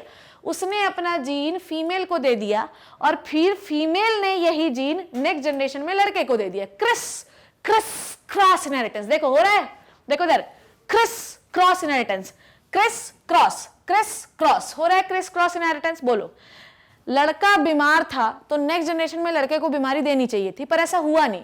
एक्स लिंक्ड रेसेसिव डिसऑर्डर में यही होता है कि लड़का अपनी बीमारी लड़की के थ्रू ट्रांसपोर्ट करता है नेक्स्ट जनरेशन के लड़के में। This is criss cross inheritance, और हर एक्स लिंक्ड रेसेसिव डिसऑर्डर में यही होता है, इवन हीमोफीलिया में होता है। लड़का बीमार है तो नेक्स्ट जनरेशन के लड़के को बीमारी नहीं देगा, वो पहले लड़की के थ्रू उसके नेक्स्ट जनरेशन के लड़के में पहुंचाएगा। क्लियर हो गई इतनी बात? सो आई होप ये वाला क्रॉस भी आप समझ गए होंगे। ठीक है, चलिए अब इस क्रॉस को हम एक बार और देख लेते हैं। सो नॉर्मल में फीमेल की शादी अगर कलर ब्लाइंड मेल से करेंगे तो हमको क्या मिलेंगे? 2 कैरियर गर्ल्स मिलेंगी और 2 नॉर्मल बॉयज मिलेंगे। ठीक है, तो ये क्रिस क्रॉस इनहेरिटेंस है। कलर ब्लाइंड मेल के बच्चे नॉर्मल बॉयज हुए, पर इसी नॉर्मल बॉय की शादी अगर कैरियर फीमेल से कर दोगे तो फिर हमको कलर ब्लाइंड मेल मिलेंगे और कैरियर फीमेल मिलेगी। अगर किसी कैरियर मदर की शादी कलर ब्लाइंड फादर से कर दिया तो हमको एक कैरियर गर्ल मिलेगी, एक नॉर्मल बॉय मिलेगा, एक कलर ब्लाइंड गर्ल मिलेगी, एक कलर ब्लाइंड बॉय मिलेगा। आप क्रॉस किसी का भी लगा सकते हैं। क्लियर है अभी तक? So we have done with the colour blindness. Let's start with the haemophilia. अच्छा, एक चीज और बता दूं मैं, हीमोफीलिया एग्जैक्टली सेम है कलर ब्लाइंडनेस जैसा। दोनों बीमारियां सेम है। जो क्रॉस आपने कलर ब्लाइंडनेस में लगाए हैं, सेम क्रॉस आपके किस में लगेंगे? हीमोफीलिया में लगेंगे। हीमोफीलिया बोल रही हूं, haemophilia exactly similar disease like अ कलर ब्लाइंडनेस। ये भी एक्स लिंक्ड रेसेसिव डिसऑर्डर है। क्रिस क्रॉस इनहेरिटेंस शो करती है, मेल्स में ज्यादा होती है और फीमेल्स में कम होती है। आई hope you got my point. Let's start with the haemophilia. चलो अब हम एक और एक्स लिंक्ड रेसेसिव डिसऑर्डर करने वाले हैं जो कि है हीमोफीलिया। हीमोफीलिया को हम रॉयल डिजीज कहते हैं। Queen Victoria is the carrier of the haemophilia. और रॉयल घरानों में ऐसा होता है कि वो अपने रिलेटिव से शादी कर लेते हैं, तो ये बीमारी में होता ये है कि एक्स लिंक्ड रेसेसिव है तो सन्स को बीमारी ज़्यादा होती है। ये बहुत रेयर कंडीशन में फीमेल को होती है। रेसेसिव है तो भैया जब तक ये कंडीशन नहीं होगी तब तक फीमेल तो बीमार नहीं हो सकती। उसमें भी अगर फीमेल को बीमारी हो गई तो फीटस में ही मर जाती है फीमेल ज़्यादातर इस बीमारी में कैरियर होती हैं। क्या होती हैं बच्चों? कैरियर होती हैं। और मेल जो है वो बीमारी दिखाता है। ठीक है, and then what is the haemophilia? ये सबसे बड़ा सवाल है। ठीक है, चलो देख लेते हैं, हीमोफीलिया शुरू कर लेते हैं। आओ, हमारा सबसे बड़ा सवाल ये है कि ये हीमोफीलिया है क्या चीज? चलो देख लो, आ जाओ बच्चों, let's start. Haemophilia exactly colour blindness जैसा है बच्चों, एग्जैक्टली। ओके, हीमोफीलिया को हम रॉयल डिजीज कहते हैं। ठीक है, इसमें जो है ब्लड क्लॉटिंग प्रोटीन नहीं बनता। ठीक है, यहां पर ब्लड क्लॉटिंग प्रोटीन नहीं बनते हैं, ब्लड क्लॉटिंग प्रोटीन नहीं बनता है। क्लियर? इसमें ब्लड क्लॉटिंग प्रोटीन नहीं बनता। अब आपको एक और चीज बताती हूँ। Basically how many clotting protein we have बच्चों? 13 क्लॉटिंग प्रोटीन्स होते हैं हमारे पास, या क्लॉटिंग फैक्टर लिख देती हूँ, factor is a perfect word. ठीक है, तो फैक्टर, क्लॉटिंग फैक्टर इसमें नहीं बन पाते। कुछ 13 क्लॉटिंग फैक्टर हमारे पास होते हैं। उसमें से बेटा जो हीमोफीलिया होता है, हीमोफीलिया HF लिख रही हूं मैं, हीमोफीलिया में 2 प्रोटीन्स नहीं बन पाते हैं या 2 फैक्टर नहीं बन पाते। ठीक है, एक होता है फैक्टर नंबर 8। ठीक है, ला ला ला ला ला ला ला। ठीक है, अब एक होता है factor number 8। Okay, factor number 8 ध्यान समझना, फैक्टर नंबर 8 और फैक्टर नंबर 9। ठीक है, फैक्टर नंबर 9। ठीक है, इसको हम क्रिसमस फैक्टर, एक्स से याद रखो, क्रिसमस फैक्टर भी कहते हैं। ठीक है, क्रिसमस फैक्टर। देखो ब्लड क्लॉटिंग मैंने क्लास 11 में पढ़ाया, तो अभी मैं नहीं पढ़ाना शुरू करूंगी। ब्लड क्लॉट कराने के लिए हमें मुख्यतः 13 फैक्टर्स की जरूरत होती है बच्चों। ये क्लियर हुआ आपको? ब्लड को क्लॉट कराने के लिए हमको 13 महत्वपूर्ण फैक्टर्स की जरूरत होती है। 13 में से कोई भी फैक्टर ना बने तो कुछ ना कुछ डिफेक्ट तो होगा ही। इसमें से अगर 8वां फैक्टर नहीं बन रहा है तो आपको होता है हीमोफीलिया ए। ठीक है, आपको होता है हीमोफीलिया ये, और आपको ये नहीं जानना है कि ये क्या होता है, हीमोफीलिया ए। डन। अगर 8वां क्लॉटिंग फैक्टर नहीं बन पा रहा है तो आपको होगा हीमोफीलिया ये बोल रही हूँ 8। और अगर आपका 9वां क्लॉटिंग फैक्टर नहीं बन पा रहा है तो आपको होगा हीमोफीलिया बी। ठीक है, आपको होगा हीमोफीलिया बी। क्लियर? ये कहानी हो गई। ठीक है, तो हमको ये पता होना चाहिए कि हीमोफीलिया में ब्लड रुकता नहीं है, ठीक है। अगर आपको कहीं कट लग जाए तो ब्लड क्लॉट नहीं हो पाता, समझ में आ रही बात, पता चला ब्लड क्लॉट गया, 4 दिन तक क्लॉट ही नहीं हो रहा है, ठीक है, तो पर पूरा ब्लड लॉस हो गया और आदमी मर गया। सो यहाँ पर ब्लड क्लॉट होने में बहुत देरी होती है, नॉर्मली जो होता है मैक्सिमम टाइम जो है 5 से 7 मिनट में ब्लड क्लॉट हो जाना चाहिए, पर अगर उससे ज़्यादा टाइम लग रहा है, 3 दिन 4 दिन लग रहे हैं, ब्लड क्लॉट ही नहीं हो पा रहा है, तो भैया दिक्कत ये है कि आपको हीमोफीलिया हो चुका है, ठीक है। ये हीमोफीलिया एक ऐसी बीमारी है जिसमें आपके क्लॉटिंग कुछ फैक्टर नहीं बन पाते। अगर 8वां नंबर का फैक्टर नहीं बन रहा है तो आपको होगा हीमोफीलिया ए, और अगर 9वां नंबर का फैक्टर नहीं बन रहा है तो आपको होगा हीमोफीलिया बी, ठीक है। It is a royal disease जो सबसे पहले इंग्लैंड के रॉयल घराने में डिटेक्ट हुई थी, जिसमें ये पता चला कि ये जो क्वीन विक्टोरिया से आई थी, queen Victoria is the carrier of the haemophilia. Clear? ये एक एक्स लिंक्ड रेसेसिव डिसऑर्डर है बच्चों, ठीक है। क्या है ये बच्चों? It is the x linked recessive disorder. यहीं पर लिखूं कि कहीं और लिखूं? चलो ये लिख देती हूँ। It is the x linked recessive disorder, ठीक है, एक्स लिंक्ड रेसेसिव डिसऑर्डर, ठीक है, ये भी आपको पता होना चाहिए। Now x linked recessive disorder, ठीक, अभी इसके बारे में बात करेंगे, पर आप समझते हैं कि हीमोफीलिया में एग्जैक्टली होता क्या है, ठीक है। देखो ध्यान से, आपको पता होना चाहिए कि अगर मैं एक हीमोग्लोबिन का स्ट्रक्चर बनाऊं, ध्यान से समझो मेरी बात हीमोफीलिया के बारे में। अगर मैंने एक हीमोग्लोबिन का स्ट्रक्चर बनाया तो आपको पता होना चाहिए कि हमारे पास होती है 2 अल्फा चेन, ठीक है, we have 2 alpha chain and 2 beta chains, ठीक है। हमारे एक हीमोग्लोबिन के स्ट्रक्चर पे होती हैं 2 अल्फा चेन, ठीक है, ये हो गई 2 अल्फा चेन, और 2 होती हैं बीटा चेन, ठीक है, ये हो गए आपके ग्लोबिन प्रोटीन, और यहाँ पे बीच में आयरन होता है। क्लियर? ये होता है आपके हीमोग्लोबिन का स्ट्रक्चर, ठीक है। नाउ अब अगर आपकी बीटा चेन है तो यहाँ पर बहुत सारे अमाइनो एसिड ऐसे बैठे रहते हैं, ये अमाइनो एसिड, ये अमाइनो एसिड, ये अमाइनो एसिड, ये अमाइनो एसिड, ये अमाइनो एसिड, ये अमाइनो, ये चेन में बहुत सारे अमाइनो, ध्यान समझते जाइएगा, यहाँ पर बहुत सारे मेरे लल्ला अमाइनो एसिड बैठे रहते हैं, ठीक है। तो एक अमाइनो एसिड का ये स्ट्रक्चर है, एक अमाइनो एसिड में 4 ग्लोबिन चेन्स पाई जाती हैं, ठीक है, डन है इतनी बात, कोई टेंशन कोई परेशानी तो नहीं, ठीक। अब ना ना ना ना ना ना ना, ये तो सिकल सेल एनीमिया का है, मैं तो ला यही तो दिक्कत हो गई, ठीक है। चलो एक्स लिंक्ड रेसेसिव, ये तो सिकल सेल का एक्सप्लेनेशन करने लगी मैं भी कभी कभी सोचती हूँ, ठीक है। तो ये कहानी क्लियर हुई आपको, ठीक है, आपको ये क्लियर हुआ। अब होता क्या है वो देखिए, ठीक। यहाँ पर 8वां और 9वां फैक्टर नहीं बना है, ओके, चलो वो सिकल सेल का एक्सप्लेनेशन देने लग गई थी मैं भी कहाँ खोई रहती हूँ, क्यों, चलो कोई बात नहीं, आ जाओ यहाँ पर देखते हैं। सो ये समझ में आया आपको। Now it is the x linked recessive disorder, तो इसके कुछ क्रॉसेस हमको लगाने पड़ेंगे। देखो ये एक्स लिंक्ड रेसेसिव डिसऑर्डर है, मतलब आपको 2 खराब जीन चाहिए इन द फीमेल, मेल में एक खराब जीन से भी काम चल जाएगा, क्योंकि ये वाई लिंक्ड नहीं है, एक्स लिंक्ड है, ठीक है। चलो मान लो कि हमने किसी हीमोफीलिया फीमेल की शादी, हीमोफिलिक फीमेल की शादी, हालांकि ये पॉसिबिलिटी नहीं है क्योंकि हीमोफिलिक फीमेल मर जाती है, एक हीमोफिलिक कैरियर फीमेल की शादी मैंने किसी मेल से कराई। अब ये क्या क्या शो करेगा बेटा? हीमोफीलिया जो है ये जनरली मेल्स में होता है। एक्स लिंक्ड रेसेसिव के कैरेक्टर क्या है? क्रिस क्रॉस इनहेरिटेंस शो करेगा, सन्स को ज्यादा होगा, स्किपिंग ऑफ जनरेशन हो सकती है, ठीक है, यही होता है। अब इसमें अगर मैं 13, 23, 14, 24 रूल लगाऊं तो पहले का तीसरे से तो क्या बनेगा? XHH, ठीक है, दूसरे का तीसरे से तो XX, ठीक है, पहले का चौथे से तो XHY, और दूसरे का चौथे से तो XY। क्लियर? यही क्रॉस बनेगा। अब अगर देखो तो इसमें आपको क्या दिख रहा है बेटा? ठीक है, पहले का तीसरे से, ठीक है, दूसरे का तीसरे से, ठीक है, पहले का चौथे से, ठीक है, दूसरे का चौथे से, ठीक है। क्लियर? अब यहां पर आप देखो कि फीमेल कैरियर है और मेल ये है। क्लियर? ठीक है, तो यहां पर आपको मेल बीमार दिखाई दे रहा है, ठीक। तो फीमेल जो होती है वो अपनी बीमारी जो है वो मेल को देगी। क्लियर? अब मान लो इसी की शादी अगर मैंने किसी नॉर्मल फीमेल से करा दी तो 13, 23, 14, 24 रूल लगाओगे तो आपको मिलेगा ये, ठीक है, एक्सेस पहले का तीसरे से, ठीक है, फिर पहले का चौथे से, ठीक है, दूसरे का 13, पहले का तीसरे से, दूसरे का तीसरे से। अरे यार ये तो गड़बड़ हो गया, इसीलिए सीधा लिखती हूँ मैं, ठीक है। चलो अब मान लो इसकी शादी, ठीक है, यहाँ पे कर रहे हैं हम लोग। अब अगर इसकी शादी, इस लड़के की शादी जो बीमार था, ऐसे ही कराया था क्या, इसकी शादी एक कैरियर फीमेल से करा दी मैंने, करा दी तो पहले का तीसरे से, ठीक है, पहले का तीसरे से, ठीक है, दूसरे का तीसरे से, पहले का चौथे से, पहले का चौथे से, ठीक है, और दूसरे का चौथे से। Now listen to me very carefully, आप देखो कि इसमें फीमेल बीमार बन रही है कि नहीं बन रही है, डन है। चलो और क्रॉसेस इसके देखते हैं जो मैं लगा के लाई हूं, देखो ध्यान से।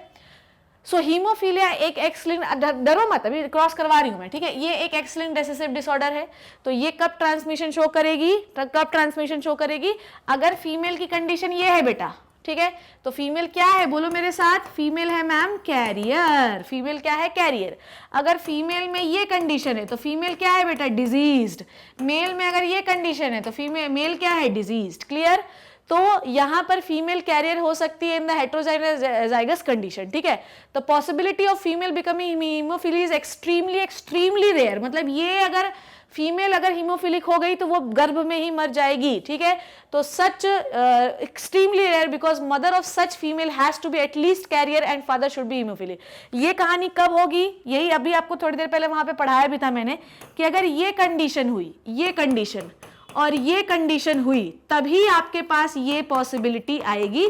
मतलब ये तो मतलब चुन कर शादी करी होगी तभी है। तुम लड़की को पता नहीं कैरियर पर, लड़का हीमोफिलिक तो उसे तो पता था, तो उसे तो बता देना चाहिए। तो मतलब ये एक रेयरी कंडीशन है कि भैया लड़का बीमार है हीमोफिलिया और लड़की कैरियर, मतलब ये तब होता है जब शादियों में बताया नहीं जाता। अगर हीमोफिलिया किसी को है तो बता देना चाहिए, फिर नहीं तो बच्चा जो है फीमेल अगर बनेगी तो फिर वो नहीं बच सकती। Okay, hemophilic female dies before birth. The person suffering from its disease cannot synthesize normal blood protein called as anti-hemoglobin required for the normal blood clotting. जैसे आपका जो फैक्टर नंबर 8 है ना, फैक्टर नंबर 8 उसका नाम है एंटी हीमोफिलिक ग्लोबिन, ये नहीं बन पाता और ये करता है haemophilia A and it is more severe, ठीक है। और अगर स्मॉल कट भी लग जाए तो ब्लीडिंग बहुत समय तक होती रहती है, ठीक है। जीन कहाँ प्रेजेंट होता है, एक्स क्रोमोसोम पे प्रेजेंट होता है। और कैरियर फीमेल्स में, कैरियर नॉर्मली ऐसा नहीं होता कि भाई कैरियर फीमेल हो जाके हीमोफीलिया से शादी हो गई, इसलिए फीमेल बहुत समय तक कैरियर बनी रहती हैं। हीमोफीलिया बी क्रिसमस फैक्टर, ये 9th फैक्टर की वजह से होता है, ठीक है। प्लाज्मा थ्रोम्बोप्लास्टिन जो है इसको कहते हैं, इसमें प्रेजेंट एब्सेंट होता है और इसका inheritance just like the haemophilia A होता है। ओके, नाउ अब मैं क्रॉस करके बताऊं ये ठीक है। देखो यहां पर आपका एक फीमेल ऐसी बनेगी, देखो क्या बोला था मैंने, अगर एक कैरियर हीमोफिलिक फीमेल की शादी एक हीमोफिलिक मैन के साथ हो तो इसमें एक पॉसिबिलिटी ऐसी है कि लड़की बनेगी और वो मर जाएगी। तो look at this, haemophilic girl, ये कभी भी सरवाइव नहीं कर सकती।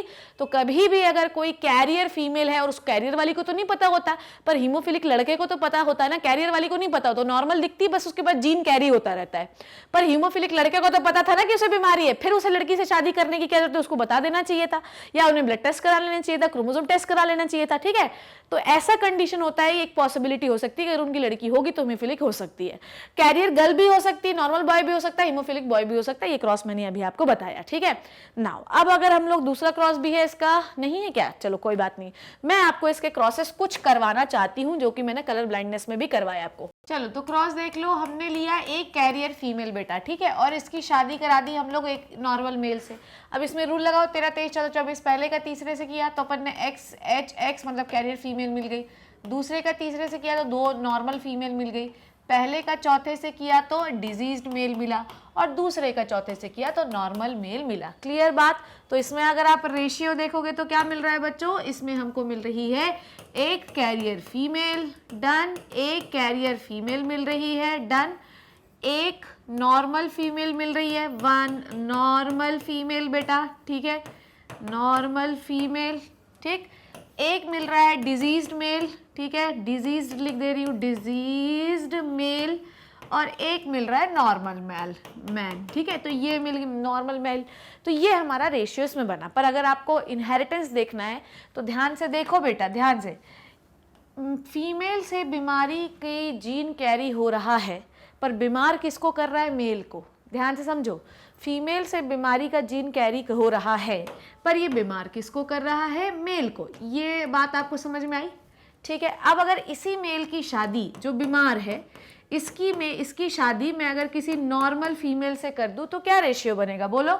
इसमें 13, 23, 14, 24 रूल लगाओ तो मैम बनेगा ये, ठीक है, ये 13, ठीक है, फिर दूसरे का तीसरे से, पहले का चौथे से, ठीक है, और दूसरे का चौथे से। क्या देखा आपने कि इसमें दोनों फीमेल के पास बीमारी वाला जीन आया और एक भी मेल बीमार नहीं हुआ।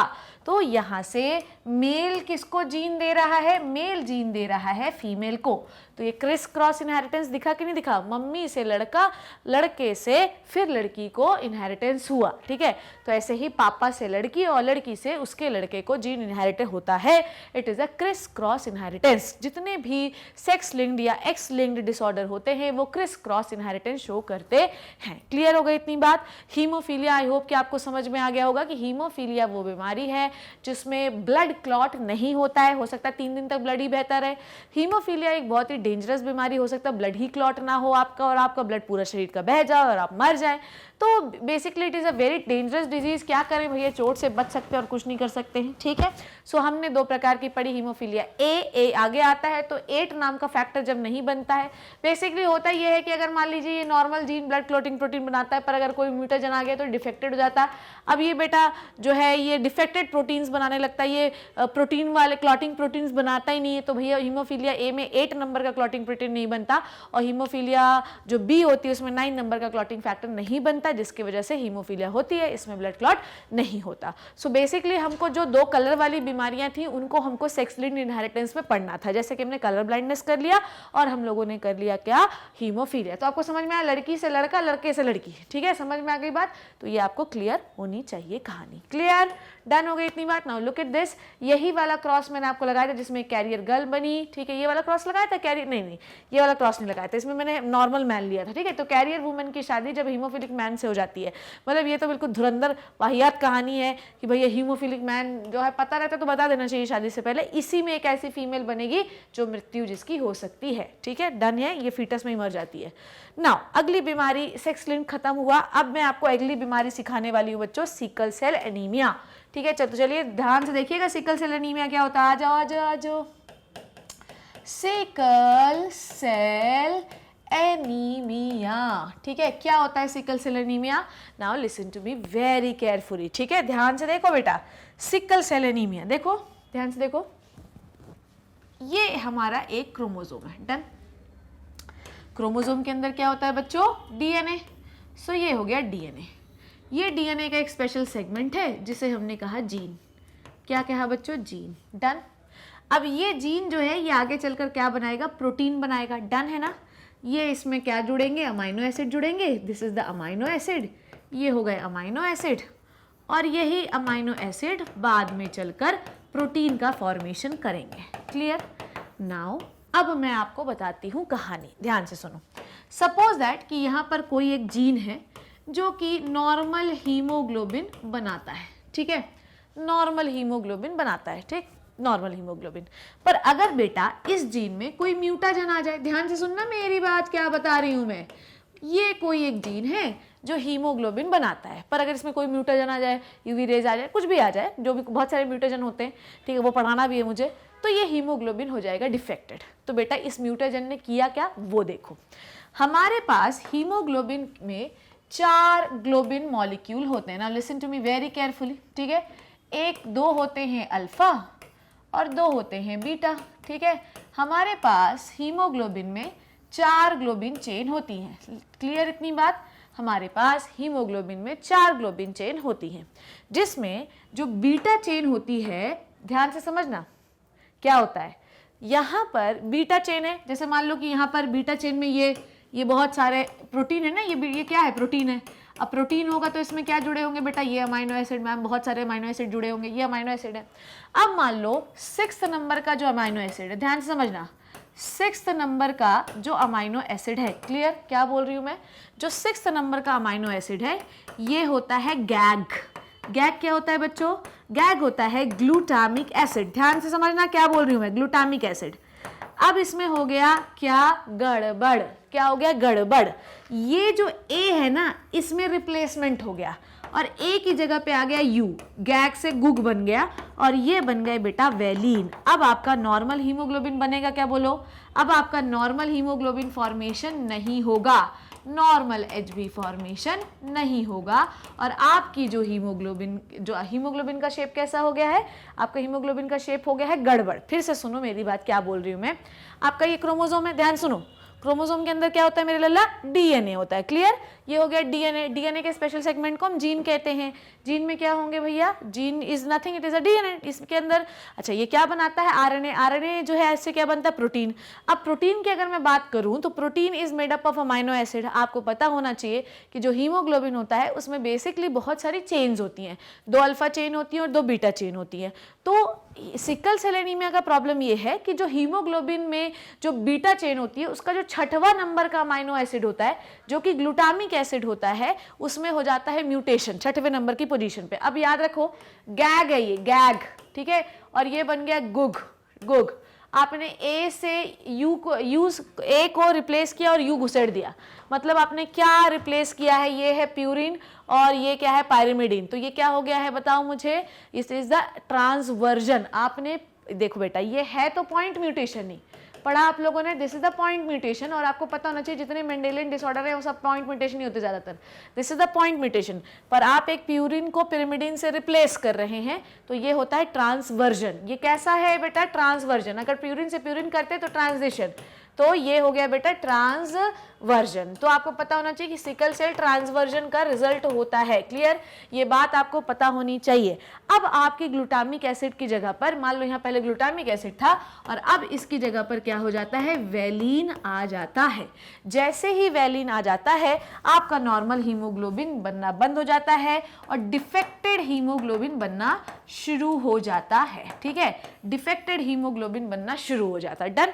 अब आपकी आरबीसी जो है वो पहले सिकल शेप की नहीं होती है। होता ये है कि जैसे ही शरीर को ऑक्सीजन की ज़रूरत होती है, जैसे ही ऑक्सीजन की डिमांड बहुत ज़्यादा बढ़ती है, तो आपका जो हीमोग्लोबिन इसके अंदर बैठा हुआ है वो कैसा है, डिफेक्टेड हीमोग्लोबिन है। समझ में आई बात, वो कैसा ये हीमोग्लोबिन है मान लो, तो मान लो ऑक्सीजन की डिमांड छत पे चढ़ गए, पहाड़ पे चढ़ गए, आकाश में चले जा रहे हैं, तो आपका जो हीमोग्लोबिन है वो होता है डिफेक्टेड। ठीक है, डिफेक्टेड हीमोग्लोबिन है आपके पास।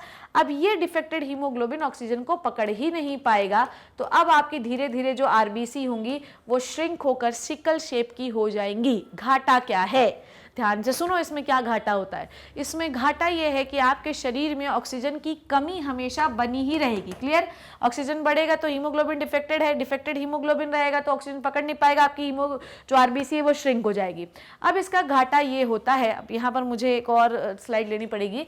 इसका घाटा ये होता है कि नॉर्मली आपकी ब्लड वेसल में इस तरीके से जो है आरबीसीज घूमती रहती हैं। डन, इस तरीके से आरबीसीज घूमती रहती हैं। पर अगर आपके पास सिकल सेल एनीमिया है, SCA लिख रही हूँ मैं, तो अगर आपको सिकल सेल एनीमिया है तो आपकी जो आरबीसी होंगी वो कुछ इस तरीके की होंगी और वो ब्लड वेसल को ब्लॉक कर देंगी। समझ, लंबी लंबी हो जाएंगी and they will block the blood vessel. ठीक है, ये क्या करते हैं, ब्लड वेसल को ब्लॉक कर देते हैं। समझ में आ गई बात। और इससे इंसान की डेथ भी हो सकती है। इवन मैं ये कहूँ कि सिकल सेल वालों की जल्दी डेथ हो भी जाती है। क्लियर इतनी बात। तो हम क्या कर रहे हैं मैडम, सिकल सेल वालों को बचाया नहीं जा सकता, बचाया जा सकता है, पर एक रेगुलर इंटरवल में उनको एक नॉर्मल ब्लड ट्रांसफ्यूजन की ज़रूरत होती है ताकि सिकल सेल वाली जो सिकल सेल शेप आरबीसी हैं उनको बाहर निकाला जा सके। Clear my thing what I am saying.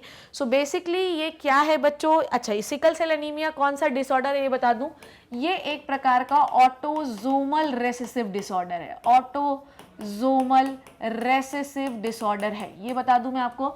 मतलब पूरी कहानी रेसेसिव जैसे ही है, बस में भी एक क्रिस क्रॉस इनहेरिटेंस नहीं शो करते होंगे, कोई पैटर्न नहीं बनाते होंगे, और ये जो होते हैं ये ऑटोजोम्स पे होते हैं, इनके खराब जीन्स सेक्स क्रोमोसोम पे नहीं होते। पर हाँ, इनको एक्सप्रेस करने के लिए हमें जो है एक्स क्यों लिख रही हूँ, मान लो सपोज दैट A-B क्रोमोसोम है, तो इन दोनों पर सिकल सेल का जीन होना चाहिए, तभी सिकल सेल एनीमिया होगा। फीमेल ज़्यादातर इसके लिए कैरियर होती हैं और मेल ज़्यादातर बीमार होते हैं। क्लियर हो गई इतनी कहानी। So we have done with the sickle cell anaemia. क्या हुआ समझ में आया, आपकी नॉर्मल आरबीसी गोल होती हैं, नॉर्मल आरबीसी को बनाने वाले जीन ऑटोजोम्स में प्रेजेंट होते हैं, नॉर्मल हीमोग्लोबिन को बनाने वाले जीन ऑटोजोम्स पे होते हैं। कोई म्यूटाजन अगर उन जीन को डिफेक्ट कर दे तो आपका जो ग्लोबिन बीटा ग्लोबिन चेन है उसके 6वें नंबर पे ग्लूटामिक एसिड की जगह वेलिन आ जाता है। ठीक है, ये दोनों अमाइनो एसिड है। अब ग्लूटामिक एसिड जो है नॉर्मल हीमोग्लोबिन बनाता पर वेलिन आ गया, ये कौन सा म्यूटेशन है बेटा, ट्रांसवर्जन। कौन सा म्यूटेशन है, ट्रांसवर्जन म्यूटेशन है, ठीक है, पॉइंट म्यूटेशन है, जिसकी वजह से आपकी जो आरबीसी है वो सिकल शेप की हो जाती है, पर नॉर्मली सिकल शेप की नहीं होती। जब आपकी बॉडी में ऑक्सीजन का टेंशन बढ़ता है तभी आरबीसी सिकल शेप की हो जाती हैं। इस पूरी स्लाइड में से कम 2 सवाल तो नीट के और आपके स्कूल एग्जामिनेशन के बनने हैं, ठीक है, समझ आ गई बात। चलिए अब हम लोग पढ़ते हैं इसकी theory, then will move to the next disease. Okay, sex chromosome में हमने 2 पढ़ लिए बच्चा, कलर ब्लाइंडनेस और हीमोफीलिया। ऑटोसोमल रेसेसिव में हम पहले पढ़ रहे सिकल सेल एनीमिया, ठीक है। तो ये एक ऑटोसोमल रेसेसिव डिसऑर्डर है, ठीक है, ये जो है देयरफॉर हो सकता है कि पेरेंट से ट्रांसमिट ना हो नेक्स्ट जनरेशन में, ठीक है, ये कोई क्रिस क्रॉस इनहेरिटेंस नहीं शो करेंगे, ओके, क्योंकि ऑटोसोमल है। It can be transmitted from parent to the offspring और बोथ और मेल फीमेल। अच्छा, यहाँ पर मैंने आपको बताया था कि नेक्स्ट जनरेशन में ट्रांसमिट हो सकते हैं, ठीक है, और मतलब क्रिस क्रॉस इनहेरिटेंस नहीं शो करेंगे कि मम्मी है तो लड़का फिर लड़के से लड़की, ऐसा नहीं होता इसमें दोनों मेल और फीमेल जो होते हैं उनको इक्वली इफेक्ट हो सकती है। इक्वली का मतलब होता है दोनों या तो कैरियर हो सकते हैं तो बीमार हो सकते हैं, जैसे कि हेटेरोजाइगस कैरियर कब, अच्छा इफेक्ट कब होगा, जब आपके दोनों जीन के पास सिकल सेल, जो दोनों जो आपके जीन है वो डिफेक्टेड हो, दोनों के पास सिकल सेल वाला डिफेक्टेड जीन होगा, तभी आप बीमारी शो कर सकते हो। Disease can controlled by the single pair of HbA and HbS, ठीक है, HbA and HbS, clear.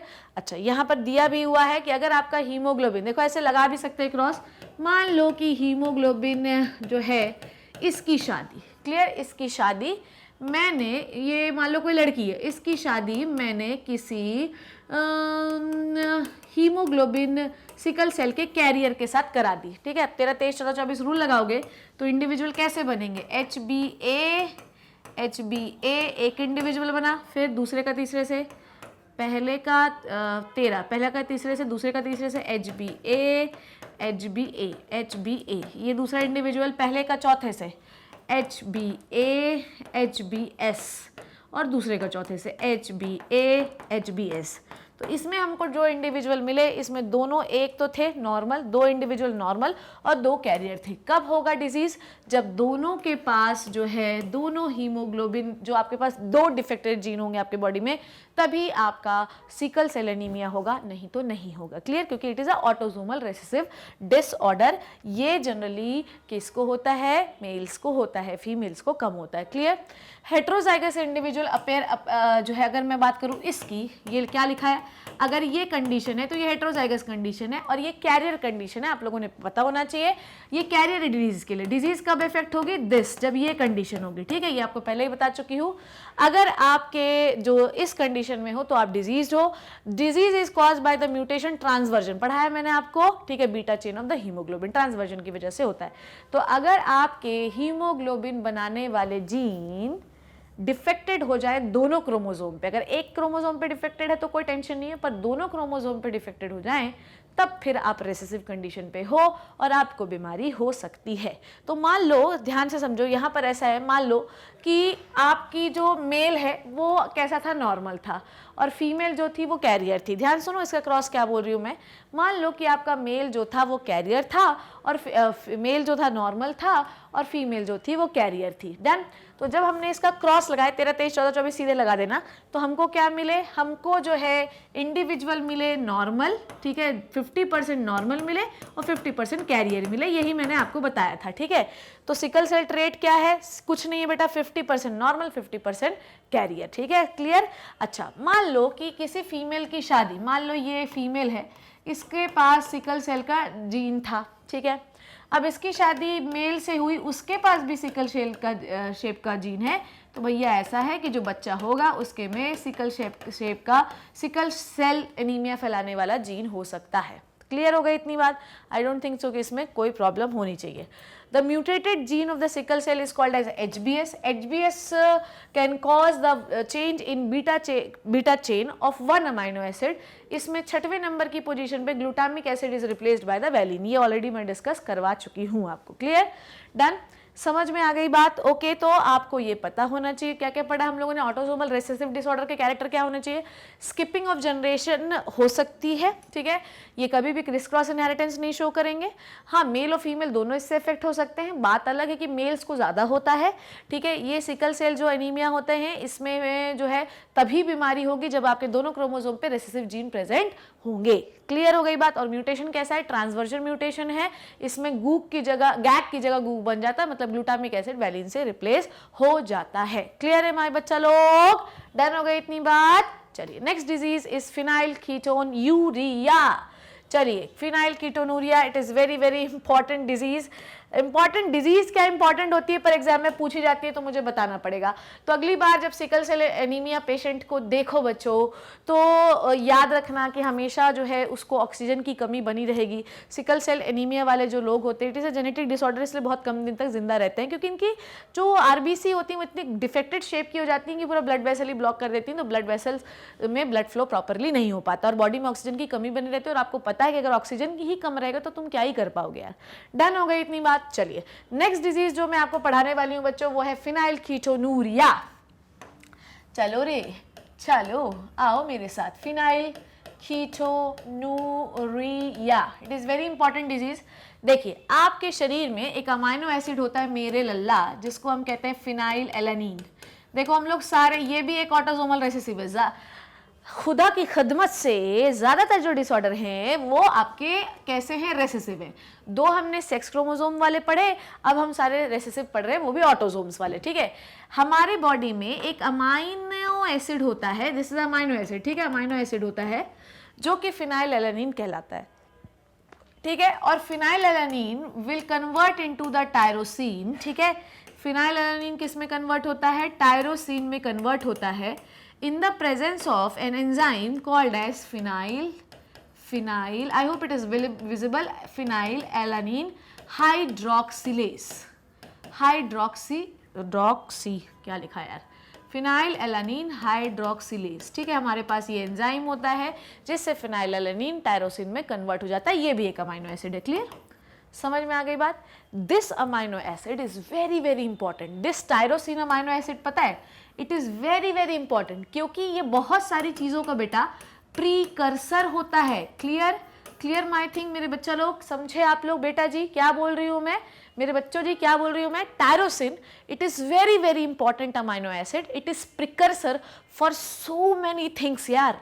Tyrosine जो है ये एक अमाइनो एसिड, पर इससे बहुत सारी चीज बनती हैं। जैसे सबसे पहले आपकी बॉडी में ये बनाता है मिलानिन। Melanin, clear? मिलानिन क्या होता है बेटा? पिगमेंट होता है। आपके शरीर में जो आपका कलर है ना, गोरा, काला, सांवला, ये सब मिलानिन की वजह से होता है और टायरोसिन की वजह से ही बनता है। डन? और ये बनाता है एक very very important hormone which is called as adrenaline. Adrenaline, fight fight और फियर, ठीक है। और ये बनाता है बेटा डोपामाइन, ठीक है, डोपामाइन। और क्या बनाता है ये? और ये बनाता है थायरॉक्सिन, थायरॉक्सिन। क्लियर? मतलब ये तो मैंने कुछ बताए, और भी बहुत सारी चीजें ये बना सकता है। अब तुम खुद सोचो कि अगर इन सब चीजों की कमी अगर आपके शरीर में हो जाए तो आपको क्या होगा? बोलो। डोपामीन कम हो जाए तो बॉडी में जो है सेंसेशन, स्टिमुलस ढंग से नहीं होंगे। थायरॉक्सिन अगर सही से नहीं हुआ तो आपका बीएमआर, बेसल मेटाबॉलिक रेट, जो शरीर की कार्य करने की क्षमता है, वो गड़बड़ हो जाएगी। और अगर आपके शरीर में बेटा मिलानिन नहीं बना तो आपके शरीर में पिगमेंटेशन सही नहीं होगा। इतनी बात आपको क्लियर हो रही है ना? तो ये सब कहानी आपके में हो सकती है, ठीक है।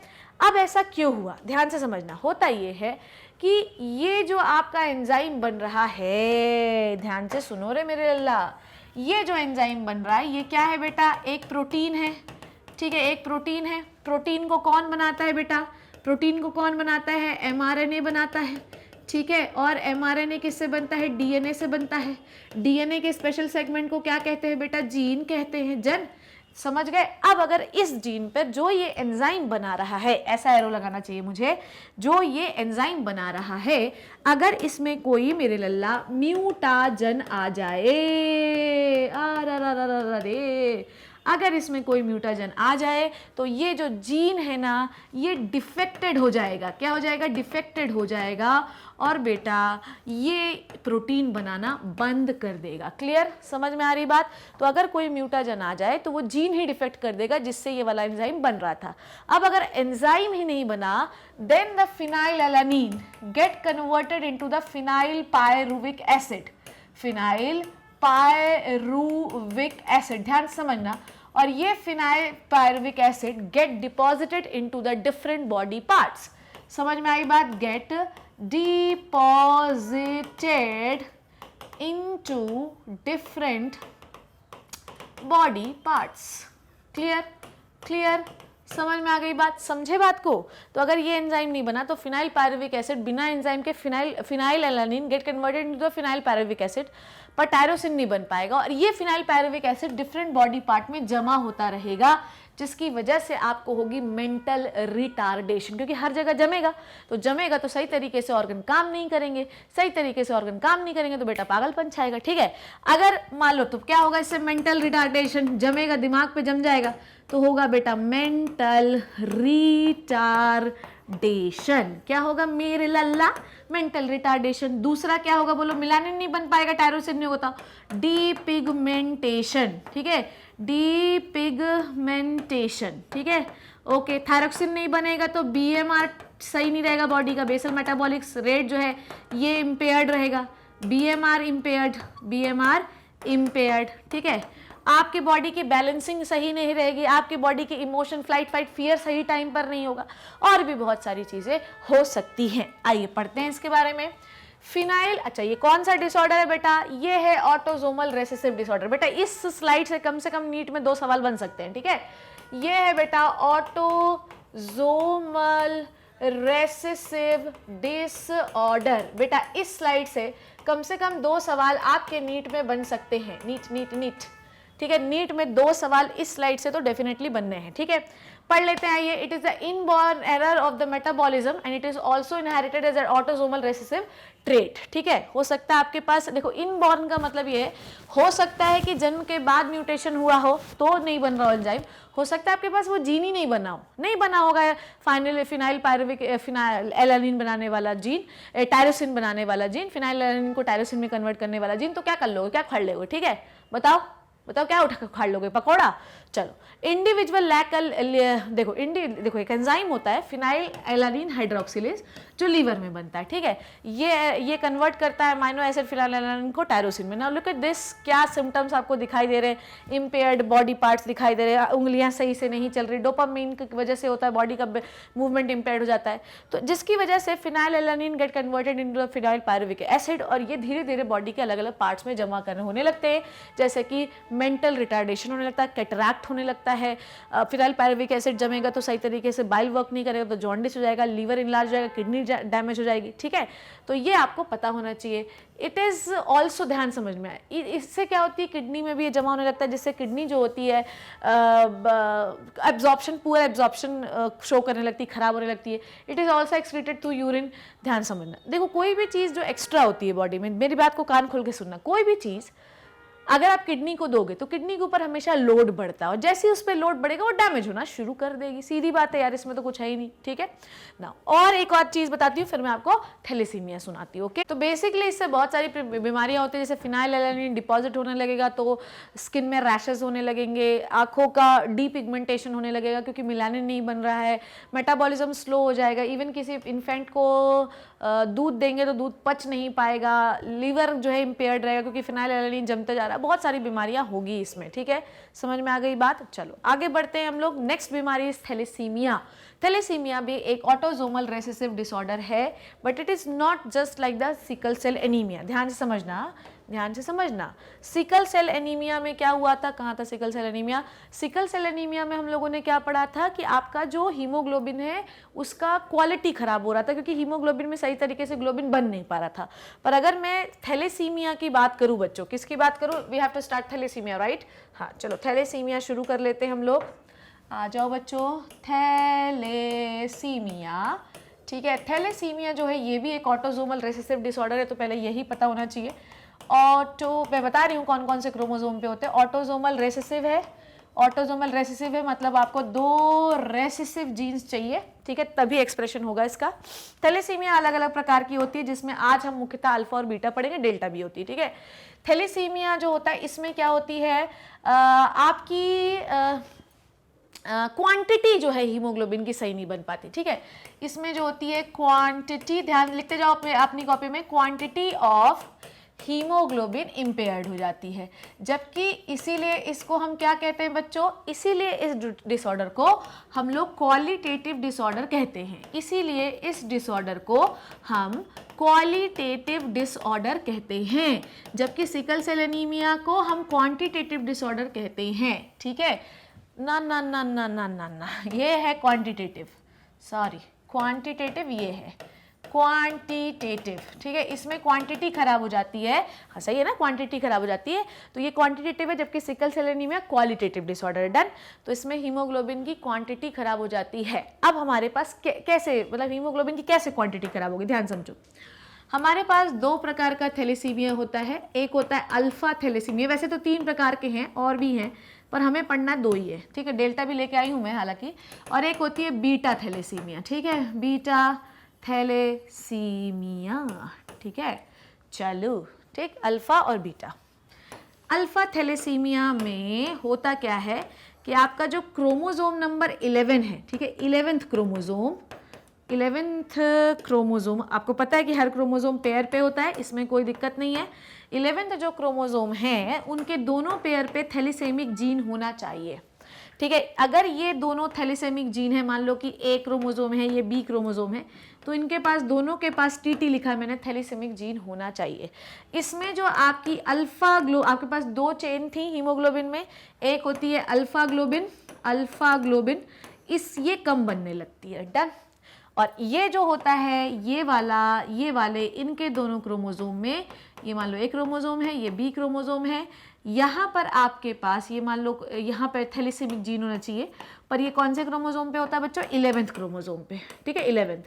तो अल्फा थैलेसीमिया जो है किसकी वजह से है, 16वें क्रोमोसोम में हीमोग्लोबिन को की अल्फा चेन को बनाने वाले जीन्स होते हैं, पर अगर किसी कारणवश वो जीन डिफेक्ट हो जाए तो आपकी अल्फा चेन नहीं बनती है, कम बनती है। आपके 11वें क्रोमोसोम में होता यह है कि बीटा चेन बनाने वाली जो है जीन्स होते हैं, पर अगर ये सही से ना बने तो आपकी बीटा जो चेन होगी, बीटा ग्लोबिन जो होगा, वो कम बनेगी या लेस बनेगी या नहीं बनेगी, ठीक है। तो अब आपके हीमोग्लोबिन में इसमें बीटा चेन कम हो गया, इसमें अल्फा चेन कम हो गया। अब आपका हीमोग्लोबिन में बीटा चेन ही नहीं है, तो हीमोग्लोबिन का क्वांटिटी कुछ अजीब ही हो जाएगा। मतलब सोचो कि 2 अल्फा 2 बीटा होना चाहिए, तो 2 अल्फा बढ़े जा रहे हैं पर बीटा ढंग से बन ही नहीं पा रहा है, यहाँ पर बीटा बढ़े जा रहा है पर अल्फा नहीं बन पा रहा है, जिसकी वजह से आपकी जो हीमोग्लोबिन की क्वांटिटी होगी वो बहुत ही इम्पेयर्ड हो जाएगी, बहुत ही कम हो जाएगी, जिसकी वजह से आपके बॉडी में हीमोग्लोबिन की कलेक्टिवली डेफिशिएंसी होगी और आपको एक प्रकार की एनीमिया होगी। ज़्यादातर ये बीमारी अफ्रीकन्स को होती है। आपको ये हीमोग्लोबिन काम का ही नहीं, डिफेक्टेड वाला, उससे थोड़ी ऑक्सीजन ट्रांसपोर्ट करोगे। डन। आपको थैलेसीमिया में इतना ही पढ़ना है। आइए देखते हैं। It is a recessive autosomal genetic disorder. ये डिसऑर्डर कॉज होता है by the defect in the synthesis of globin polypeptide in the RBC. समझ में आ गई बात? ये कैसे डिफेक्ट कॉज होता है? अगर आपकी जो आरबीसी में ग्लोबिन प्रोटीन अगर वो डिफेक्ट हो जाए, जैसे जो मान लो अल्फा ग्लोबिन बनाने वाले जीन डिफेक्ट हो गए 16 नंबर क्रोमोसोम पे, तो नहीं बनेगा अल्फा ग्लोबिन, अल्फा चेन नहीं बनेगी। 11वें नंबर पे बीटा चेन बनाने वाले जीन्स हैं वो नहीं ठीक से, वो म्यूटेटेड हो गए, म्यूटेशन आकर उनको खराब कर दिया, नहीं बनेगी बीटा चेन। यार सीधी बात है। एब्सेंस और reduce synthesis of one of the globin chain result in excess of other. एक कम हो गया तो एक बहुत ज्यादा हो गया, ठीक है। Now listen to me very carefully. Normally ये रेड ब्लड सेल है, व्हाइट ब्लड सेल है और प्लेटलेट है, पर अगर आपके बॉडी में थैलेसीमिया है तो सोचो आपकी आरबीसी कैसी शेप की हो गई, अजीब ही हो गई ना, तो अब ये थोड़ी ऑक्सीजन पकड़ेगी, ठीक। In this situation, the free globin chain which are insoluble accumulate inside the red blood cell। यही हुआ। देखो हमारे बॉडी में आपको 2 अल्फा और 2 अल्फा 1 अल्फा 2 बीटा 1 बीटा 2 चाहिए। अब आपके पास जीन गड़बड़ हो गया तो बीटा चेन एक्सिस हुए जा रही है, हुए जा रही है, हुए जा रही है, ठीक है। हीमोग्लोबिन की बीटा चेन बढ़ती गई, बढ़ती गई, बढ़ती गई, बढ़ती गई, और जब ये बहुत ज़्यादा हो गई, मान लो ये beta chain beta chain beta chain बढ़ती गई, तो एक टाइम ऐसा आया कि आरबीसी आपकी बस्ट हो गई। आरबीसी क्या हो गई बच्चों? बस्ट हो गई। और अगर आपकी बॉडी में आरबीसी की कमी होने लगे तो आपकी बॉडी में एनीमिया ही होगा। तो इससे क्या होगा? सेल लाइसिस होगा, रिजल्टिंग एनीमिया, ठीक है। There are two main type of thalassaemia in the basis of synthesis, alpha and beta globin is defected, ठीक। जैसे कि मान लो यहाँ पे देखो अल्फा थैलेसीमिया, ध्यान से समझो। अल्फा थैलेसीमिया में क्या होता है? अल्फा चेन नहीं बन पा रही है, बीटा चेन बने जा रही है, आरबीसी फाड़ देगी। बीटा थैलेसीमिया में अल्फा चेन सही बन रही है पर बीटा चेन सही नहीं बन पा रही, तो अल्फा चेन बढ़ती जाएगी और फाड़ देगी आरबीसी को। सबसे पहले हम बात करते हैं बीटा थैलेसीमिया की। बीटा थैलेसीमिया में, listen to me, this is the beta globin, okay. पर अगर ये नॉर्मल बीटा थैलेसीमिया में क्या जेनेटिक डिसऑर्डर होता है, ये जीन नहीं बन पाता है बीटा ग्लोबिन को बनाने वाला, क्लियर। यहाँ पर क्या होता है? सिंथेसिस कम होती है बीटा ग्लोबिन की, जिसकी वजह से क्यों होता है? क्योंकि HBB जीन, जो हीमोग्लोबिन बीटा चेन को बनाने वाला जीन है, ये प्रेजेंट होता है 11 नंबर क्रोमोसोम पे, याद रखना। HBB मतलब हीमोग्लोबिन बीटा चेन बनाने वाला, ठीक है। ये कहाँ प्रेजेंट होता है मेरे लल्ला? 11वें क्रोमोसोम में। Person with one defected allele suffer from thalassemia minor with larger number of microcystic erythrocytes and lesser amount of hemoglobin. इसमें क्या है? Person with one defective allele, अगर मान लो, ध्यान से समझो, अगर मान लो कि एक क्रोमोसोम ये है, क्रोमोसोम ये है, मान लो बीटा चेन बनाने वाला यहाँ ये डिफेक्टेड जीन इसके पास प्रेजेंट है, ये इसके पास नहीं है, इसके पास कोई डिफेक्ट नहीं, सही जीन है, तो ये फैलाएगा, वन डिफेक्टेड एलील है, तो ये है माइनर थैलेसीमिया, थैलेसीमिया माइनर। पर अगर बेटा दोनों डिफेक्टेड जीन आ गए बीटा चेन को गड़बड़ करने वाले, तो इसे हम कहते हैं थैलेसीमिया मेजर। क्या कहते हैं? Thalassaemia major. और ये बहुत ही घातक होती है, आरबीसी को फाड़ने में बहुत तेज होती है, क्लियर। तो अगर एक डिफेक्टिव एलील है आपके पास तो आप कहलाओगे thalassemia minor with a larger number of microcytic erythrocyte and lesser hemoglobin. मतलब ये है कि इसमें बहुत छोटी छोटी सी आरबीसी, देखो अगर आपके पास एक डिफेक्टेड हुआ ना बीटा चेन, तो आपकी आरबीसी तो बनेंगी पर बहुत छोटे छोटे साइज की बनेंगी, ओके। पर अगर आपके दोनों डिफेक्टेड हो गए तो फिर तो आपकी आरबीसी को फटना तय है, क्योंकि आपके पास बीटा चेन बन ही नहीं रही है, और आपके पास बीटा चेन नहीं बनेगी तो उस हीमोग्लोबिन का कोई काम नहीं है, अल्फा चेन बढ़ती जाएगी बढ़ती जाएगी बढ़ती जाएगी और आरबीसी को फाड़ देगी। Person with both defective allele suffer from the Cooley's anemia और थैलेसीमिया मेजर, फाड़ देगी वो, ठीक है। There is severe hemolytic anemia, ठीक है, hepatosplenomegaly, cardiac enlargement and skeletal deformities. बेटा सीधी बात यह है कि आपके बॉडी में अगर डिफेक्टेड आरबीसी कहीं भी घूम रहे हैं तो वो जमेंगी और उस जगह पर वो डिफेक्ट कॉज करेंगे, इट कॉज स्प्लीन है। अब स्प्लीन में डिफेक्टेड आरबीसी को मारना है, पर भैया स्प्लीन को पहचानना भी तो जरूरी है कि वो डिफेक्टेड है, तो स्प्लीन और लीवर को ज्यादा काम करना पड़ेगा, इसलिए लीवर और स्प्लीन जो है वो बड़े हो जाते हैं, क्लियर। मेगाली का मतलब बड़ा होना। Now delta thalassaemia, alpha thalassaemia पढ़ाया क्या मैंने आपको यार? ला ला ला ला ला ला ला ला ला ला, ओके ठीक है। अल्फा थैलेसीमिया पहले डेल्टा है, तो अल्फा समझ गए ना, अल्फा भी ऐसा ही है, ठीक है। अल्फा कौन से क्रोमोसोम पे था? 16। देखो ये होता है, देखो अल्फा होता है HBA जीन से, बीटा होता है इसके जीन के डिफेक्ट से, बीटा होता है HBB जीन से, और डेल्टा होता है HBD जीन से, ठीक है। पर दो जीन डिफेक्टेड जीन होंगे तभी इफेक्ट आएगा, बहुत तेज वाला, ओके। अगर आपके पास HBD जीन जो होता है वो भी क्रोमोसोम 11 पे होता है, ठीक है, और डेल्टा चेन जो है हीमोग्लोबिन में पाई जाती है, पर इसके बारे में आप लोग नहीं पढ़ेंगे, पर 11th क्लास में अगर मेरा लेक्चर देखोगे रेस्पिरेटरी तो वहां मैंने पढ़ाया है। एडल्ट में करीब 3% हीमोग्लोबिन के पास अल्फा बीटा जो है और डेल्टा चेन होती है, ठीक है। और अगर इसमें डिफेक्ट हो जाए तो भी आपको थैलेसीमिया हो सकता है, पर क्योंकि बहुत ही कम है इसलिए थैलेसीमिया माइनर, ठीक है। नाउ लास्ट समझ गए आप लोग। सो अभी हम major matter of concern is what alpha and beta thalassaemia. Alpha thalassaemia के जो जीन्स डिफेक्टेड जीन प्रेजेंट होते हैं वो क्रोमोसोम नंबर 16 पे होते हैं, बीटा थैलेसीमिया के 11 नंबर क्रोमोसोम पे होते हैं। एक अगर जीन डिफेक्टेड है तो आरबीसी छोटी हो जाएंगी, पर अगर दोनों जीन डिफेक्टेड हैं तो भैया आपकी आरबीसी फटनी तय है, हिपैटोमेगाली हो जाएगी, स्प्लीनोमेगाली हो जाएगी, आपकी बॉडी में बहुत सारी रिटार्डेशन शुरू हो जाएंगी, गड़बड़ियां शुरू हो जाएंगी, क्योंकि आपके पास ढंग की आरबीसी ही नहीं है, ठीक है। नाउ लास्ट डिजीज, लास्ट और मेरे ख्याल से एनसीईआरटी में नहीं दी हुई है पर मैं बता दूंगी, एल्केप्टोनूरिया। आप एनसीईआरटी में दी है तो पढ़ा देती हूँ। सिस्टिक फाइब्रोसिस, ये भी एक ऑटोसोमल रेसेसिव डिसऑर्डर है, ठीक है। देखो भैया हमने सारे रेसेसिव डिसऑर्डर्स पढ़े हैं, ठीक है, ये भी एक ऑटोसोमल रेसेसिव डिसऑर्डर होता है। सिस्टिक फाइब्रोसिस जो होता है इसमें जो है मृत्यु हो जाती है, ठीक है, इसमें मृत्यु हो जाती है, इसमें डेथ बहुत कॉमन है, पर क्योंकि आजकल लोग बहुत अच्छी अच्छी एंटीबायोटिक्स मंगा लिए हैं, बना लिए हैं, तो डेथ होना थोड़ा सा कम हो गया है, पर 30 साल तक मृत्यु हो ही जाती है, ओके। ये बहुत ही एबनॉर्मल रेसेसिव डिसऑर्डर डिसऑर्डर है, ये इन्फेंट, चिल्ड्रन और यंग अडल्ट्स में होता है, मैंने देखा यंग अडल्ट्स में, इसके ऊपर नहीं हो सकता। That is due to the recessive autosomal allele present in the chromosome number 7, 7 में होता है, ठीक है, क्रोमोसोम नंबर 7 में होता है, सिस्टिक, सिस से याद रखना 7, ओके, सिस से 7 याद रखना, ओके। अब होता क्या है कि क्रोमोसोम नंबर 7 में कुछ म्यूटेशन हो जाता है, जिसकी वजह से होता यह है कि एक डिफेक्टिव ग्लाइकोप्रोटीन आपकी बॉडी में बनना शुरू हो जाता है। डन। ये डिफेक्टिव ग्लाइकोप्रोटीन क्रोमोसोम नंबर 7 में कुछ गड़बड़ियां हो जाती हैं, जिससे आपकी बॉडी में कुछ डिफेक्टिव ग्लाइकोप्रोटीन्स बनना शुरू हो जाते हैं, जिससे आपकी स्किन में म्यूकस, लंग्स में म्यूकस, पैंक्रियाज में म्यूकस, एल्विलाइज में म्यूकस, सब जगह म्यूकस जमने लगता है। एल्विलाइज में जमेगा तो सांस नहीं ले पाओगे, पैंक्रियाज में जमेगा तो पैंक्रियाटिक जूस नहीं निकल पाओगे, लिवर में जमेगा तो बाइल नहीं निकल पाओगे, तो ये हर सिक्रेटरी ऑर्गन में जमने लगता है, पसीना नहीं निकल पाएगा, ठीक है। और इवन जब आपके स्वेट ग्लैंड्स में ये जमने लगता है तो आपके म्यूकस पसीना नहीं निकालने देता, और जब पसीना निकलता है तो उसमें बहुत ज्यादा जो है नमक पाया जाता है, बहुत ही सॉल्टी पसीना होता है इनका, ओके। और इसके बाद बहुत ज्यादा म्यूकस आपके पूरे एयरवेज में जमने लगेगा और उसको ब्लॉक कर देगा, सांस नहीं ले पाओगे तो मर जाओगे, ठीक है। और बेटा ये याद रखना कि जहां पर भी म्यूकस पाया जाएगा वहां पर इंफेक्शन होने के चांसेस बहुत ज्यादा होते हैं, ठीक है। और इसमें जो लंग्स डैमेज होता है ना बेटा, वो कभी भी ठीक नहीं हो सकता, इसलिए इसमें मृत्यु होने के चांसेस ज्यादा होते हैं, ठीक है। होता यह है कि जिन जिन जगह पर भी ये पाया, देखो क्या होता है, ग्लाइकोप्रोटीन गड़बड़ बना, म्यूकस ज्यादा बनने लगा, एक डिफेक्टिव ग्लाइकोप्रोटीन बना, म्यूकस में glycoproteins, mucus is what, it is a type of glycoprotein बनने लगता है, जिसकी वजह से आपके हर ऑर्गन में ब्लॉकेज होने लगता है।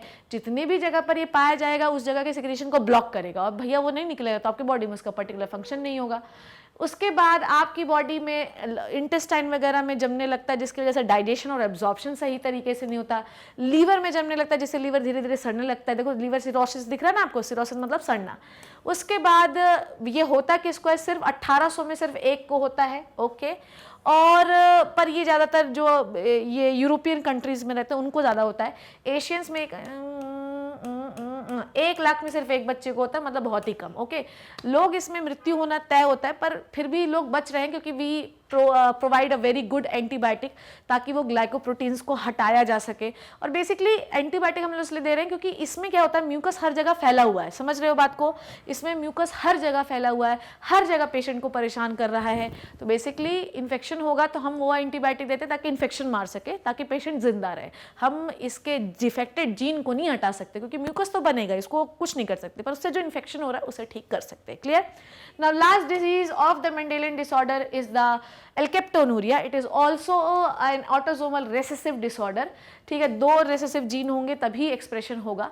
ये तब प्रोड्यूस होता है, देखो सेम आपके फिनाइल कीटोनूरिया जैसा ही है, वहां पे फिनाइल एलानिन ऑक्सीडेज हाइड्रोक्सिलेज नहीं बना था, यहाँ पर ऑक्सीडेज नाम का एंजाइम नहीं बना था जो कि टायरोसिन को ब्रेक करता है। मेरी बात समझो, फिनाइल एलानिन से हम टायरोसिन बना सकते हैं by the phenyl alanine hydroxylase, then कोई दिक्कत नहीं, पर टायरोसिन को भी ब्रेक करना पड़ता है by the help of the enzyme called as oxidase, ठीक है, ठीक है। टायरोसिनेज कहते हैं इसको, टायरोसिनेज या टायरोसिन ऑक्सीडेज कुछ भी कह दो, ठीक है।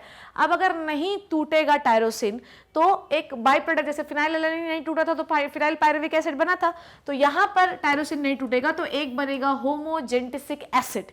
ये होमोजेंटिसिक एसिड बहुत ही खतरनाक होता है बच्चों, इसको हम एल्केप्टोन भी कहते हैं, समझ रहे हो बात को। फिनाइल एलानिन को तोड़ने के लिए फिनाइल एलानिन हाइड्रोक्सिलेज चाहिए था, जैसे टायरोसिन बनता था, नहीं बना तो phenyl alanine gate converted into the phenyl pyruvic acid और उसने आतंक मचाया। डन।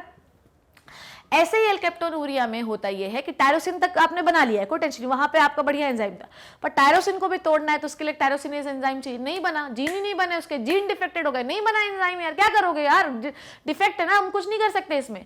अब अगर टायरोसिन नहीं टूटा बच्चों तो वो कन्वर्ट होगा होमोजेनिस्टिक एसिड में, होमोजेंटिसिक एसिड में, और इसे हम एल्केप्टोन भी कहते हैं। इसीलिए ये डिपॉजिट होता जाता है एल्केप्टोन सब जगह, और इसीलिए इस बीमारी को हम कहते हैं एल्केप्टोनूरिया, ठीक है, यूरिन में एल्केप्टोन्स का आना, ओके।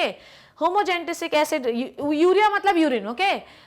जैसे फिनाइल पायरुविक एसिड भी, फिनाइल कीटोनूरिया मतलब फिनाइल पायरुविक एसिड भी यूरिन में आने लगता है, ठीक है, क्योंकि किडनी उसको एब्जॉर्ब नहीं करती, किडनी बोलती भाग जा, जैसे सुसु से निकालो बाहर, ठीक है। Homogentisic acid accumulate in the tissues and excreted in the urine, ठीक है।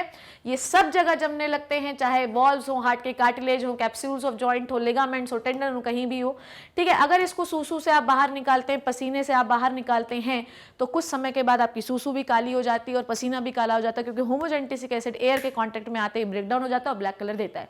तो यूरिन देखो कैसे ब्लैक हो गया, एयर के कांटेक्ट में आते ही। आंखों में देखो जम रहा है, ठीक है, ये देखो सब जगह कानों में जम रहा है। So this is the alkaptonuria. So बहुत सारे डिजीजेज आज हम लोगों ने पढ़े। We have learn the mostly recessive पढ़े, क्योंकि रेसेसिव ही आपको पढ़ना है। डन, आपको रेसेसिव ही पढ़ना है। मैंने सारे डिसऑर्डर्स आपको पढ़ा दिए, आई होप कि वो आपको समझ में आ गए। मेंडेलियन डिसऑर्डर में we have discuss the sex linked disorder and autosomal disorder. Done, एक बार एनसीईआरटी देख लेते हैं कि एनसीईआरटी क्या कहते हैं, then will complete the lecture बच्चों। चलो, मेंडेलियन डिसऑर्डर दो कैटेगरी होती है, एक होती है मेंडेलियन डिसऑर्डर, एक होती है बेसिकली जेनेटिकल डिसऑर्डर। दो कैटेगरी होती है, एक होती है मेंडेलियन डिसऑर्डर, एक होती है क्रोमोसोमल डिसऑर्डर। मेंडेलियन डिसऑर्डर जो होते हैं वो जनरली सिंगल जीन के म्यूटेशन की वजह से डिटरमाइन होते हैं, ठीक है, और ये जो होते हैं जनरेशन टू जनरेशन ट्रांसमिट हो सकते हैं और प्रिंसिपल ऑफ इनहेरिटेंस फॉलो करते हैं मेंडल का, इसीलिए मेंडेलियन डिसऑर्डर कहते हैं, ठीक है। उसके बाद इसे हम आसानी से ट्रेस कर सकते हैं बाय द पेडिग्री एनालिसिस। इसमें हमें मोस्ट प्रेवलेंट डिसऑर्डर है hemophilia, cystic fibrosis, sickle cell anemia, colour blindness, phenylketonuria, thalassemia etcetera. It is important to mention here that such Mendelian disorder may be dominant और recessive by the pedigree, dominant और recessive दोनों हो सकते हैं। By the pedigree analysis one can easily understand whether the trait is dominant और recessive. हम पहले से पता लगा चुके हैं क्या कंडीशन है। सिमिलरली द ट्रेट में also link to the sex chromosome भी हो सकता है, it may be X linked और it may be Y linked. Done है बच्चों, ओके। रिप्रेजेंटेटिव, अच्छा ये पूरा पेडिग्री का है, ठीक है, ये पूरी पेडिग्री की कहानी है। डन। कलर ब्लाइंडनेस ये भी पढ़ लिया हम लोगों ने, ये सब मैं आपको पढ़ा चुकी हूँ, तो कोई टेंशन लेने की जरूरत इसमें नहीं है। NCERT we have covered each and every point बच्चों। मैं बस ये देख रही हूँ कि कोई और डिजीज तो आपके पास नहीं छूटी, ठीक है। सो बच्चों आज की क्लास में we have covered the Mendelian disorders, ठीक है, we have covered so many types of things, ठीक है। आपको इसके अलावा कोई डिसऑर्डर से क्वेश्चन नहीं आएगा, और कुछ आएगा तो मैं इसको क्वेश्चन में सॉल्व करवाऊंगी, so don't worry about it, okay. So I hope you learn and enjoyed the session बच्चों। अगर आपको इसी तरीके से मेरे शानदार जबरदस्त जिंदाबाद लेक्चर चाहिए तो you can visit the website of Magnetment. Website में शानदार तरीके से अरेंज किए गए हैं। फोटो पे जाओ यार, ऐसे चैप्टर लगे हुए हैं, क्लिक कर दो, आपको प्लेलिस्ट खुल के दिख जाएगी, लेक्चर देखना शुरू कर दो। बहुत नेक्स्ट वीडियो पे करते जाओगे, वीडियो आता जाएगा। तुम बहुत होशियार हो, बहुत तेज हो, 12वीं कक्षा में पहुंच गए हो, डॉक्टर बनने वाले हो, भाभी डॉक्टरों को इतना भी नहीं आएगा तो क्या आएगा। See you in the next amazing session बच्चों, तब तक thank you so much and bye bye.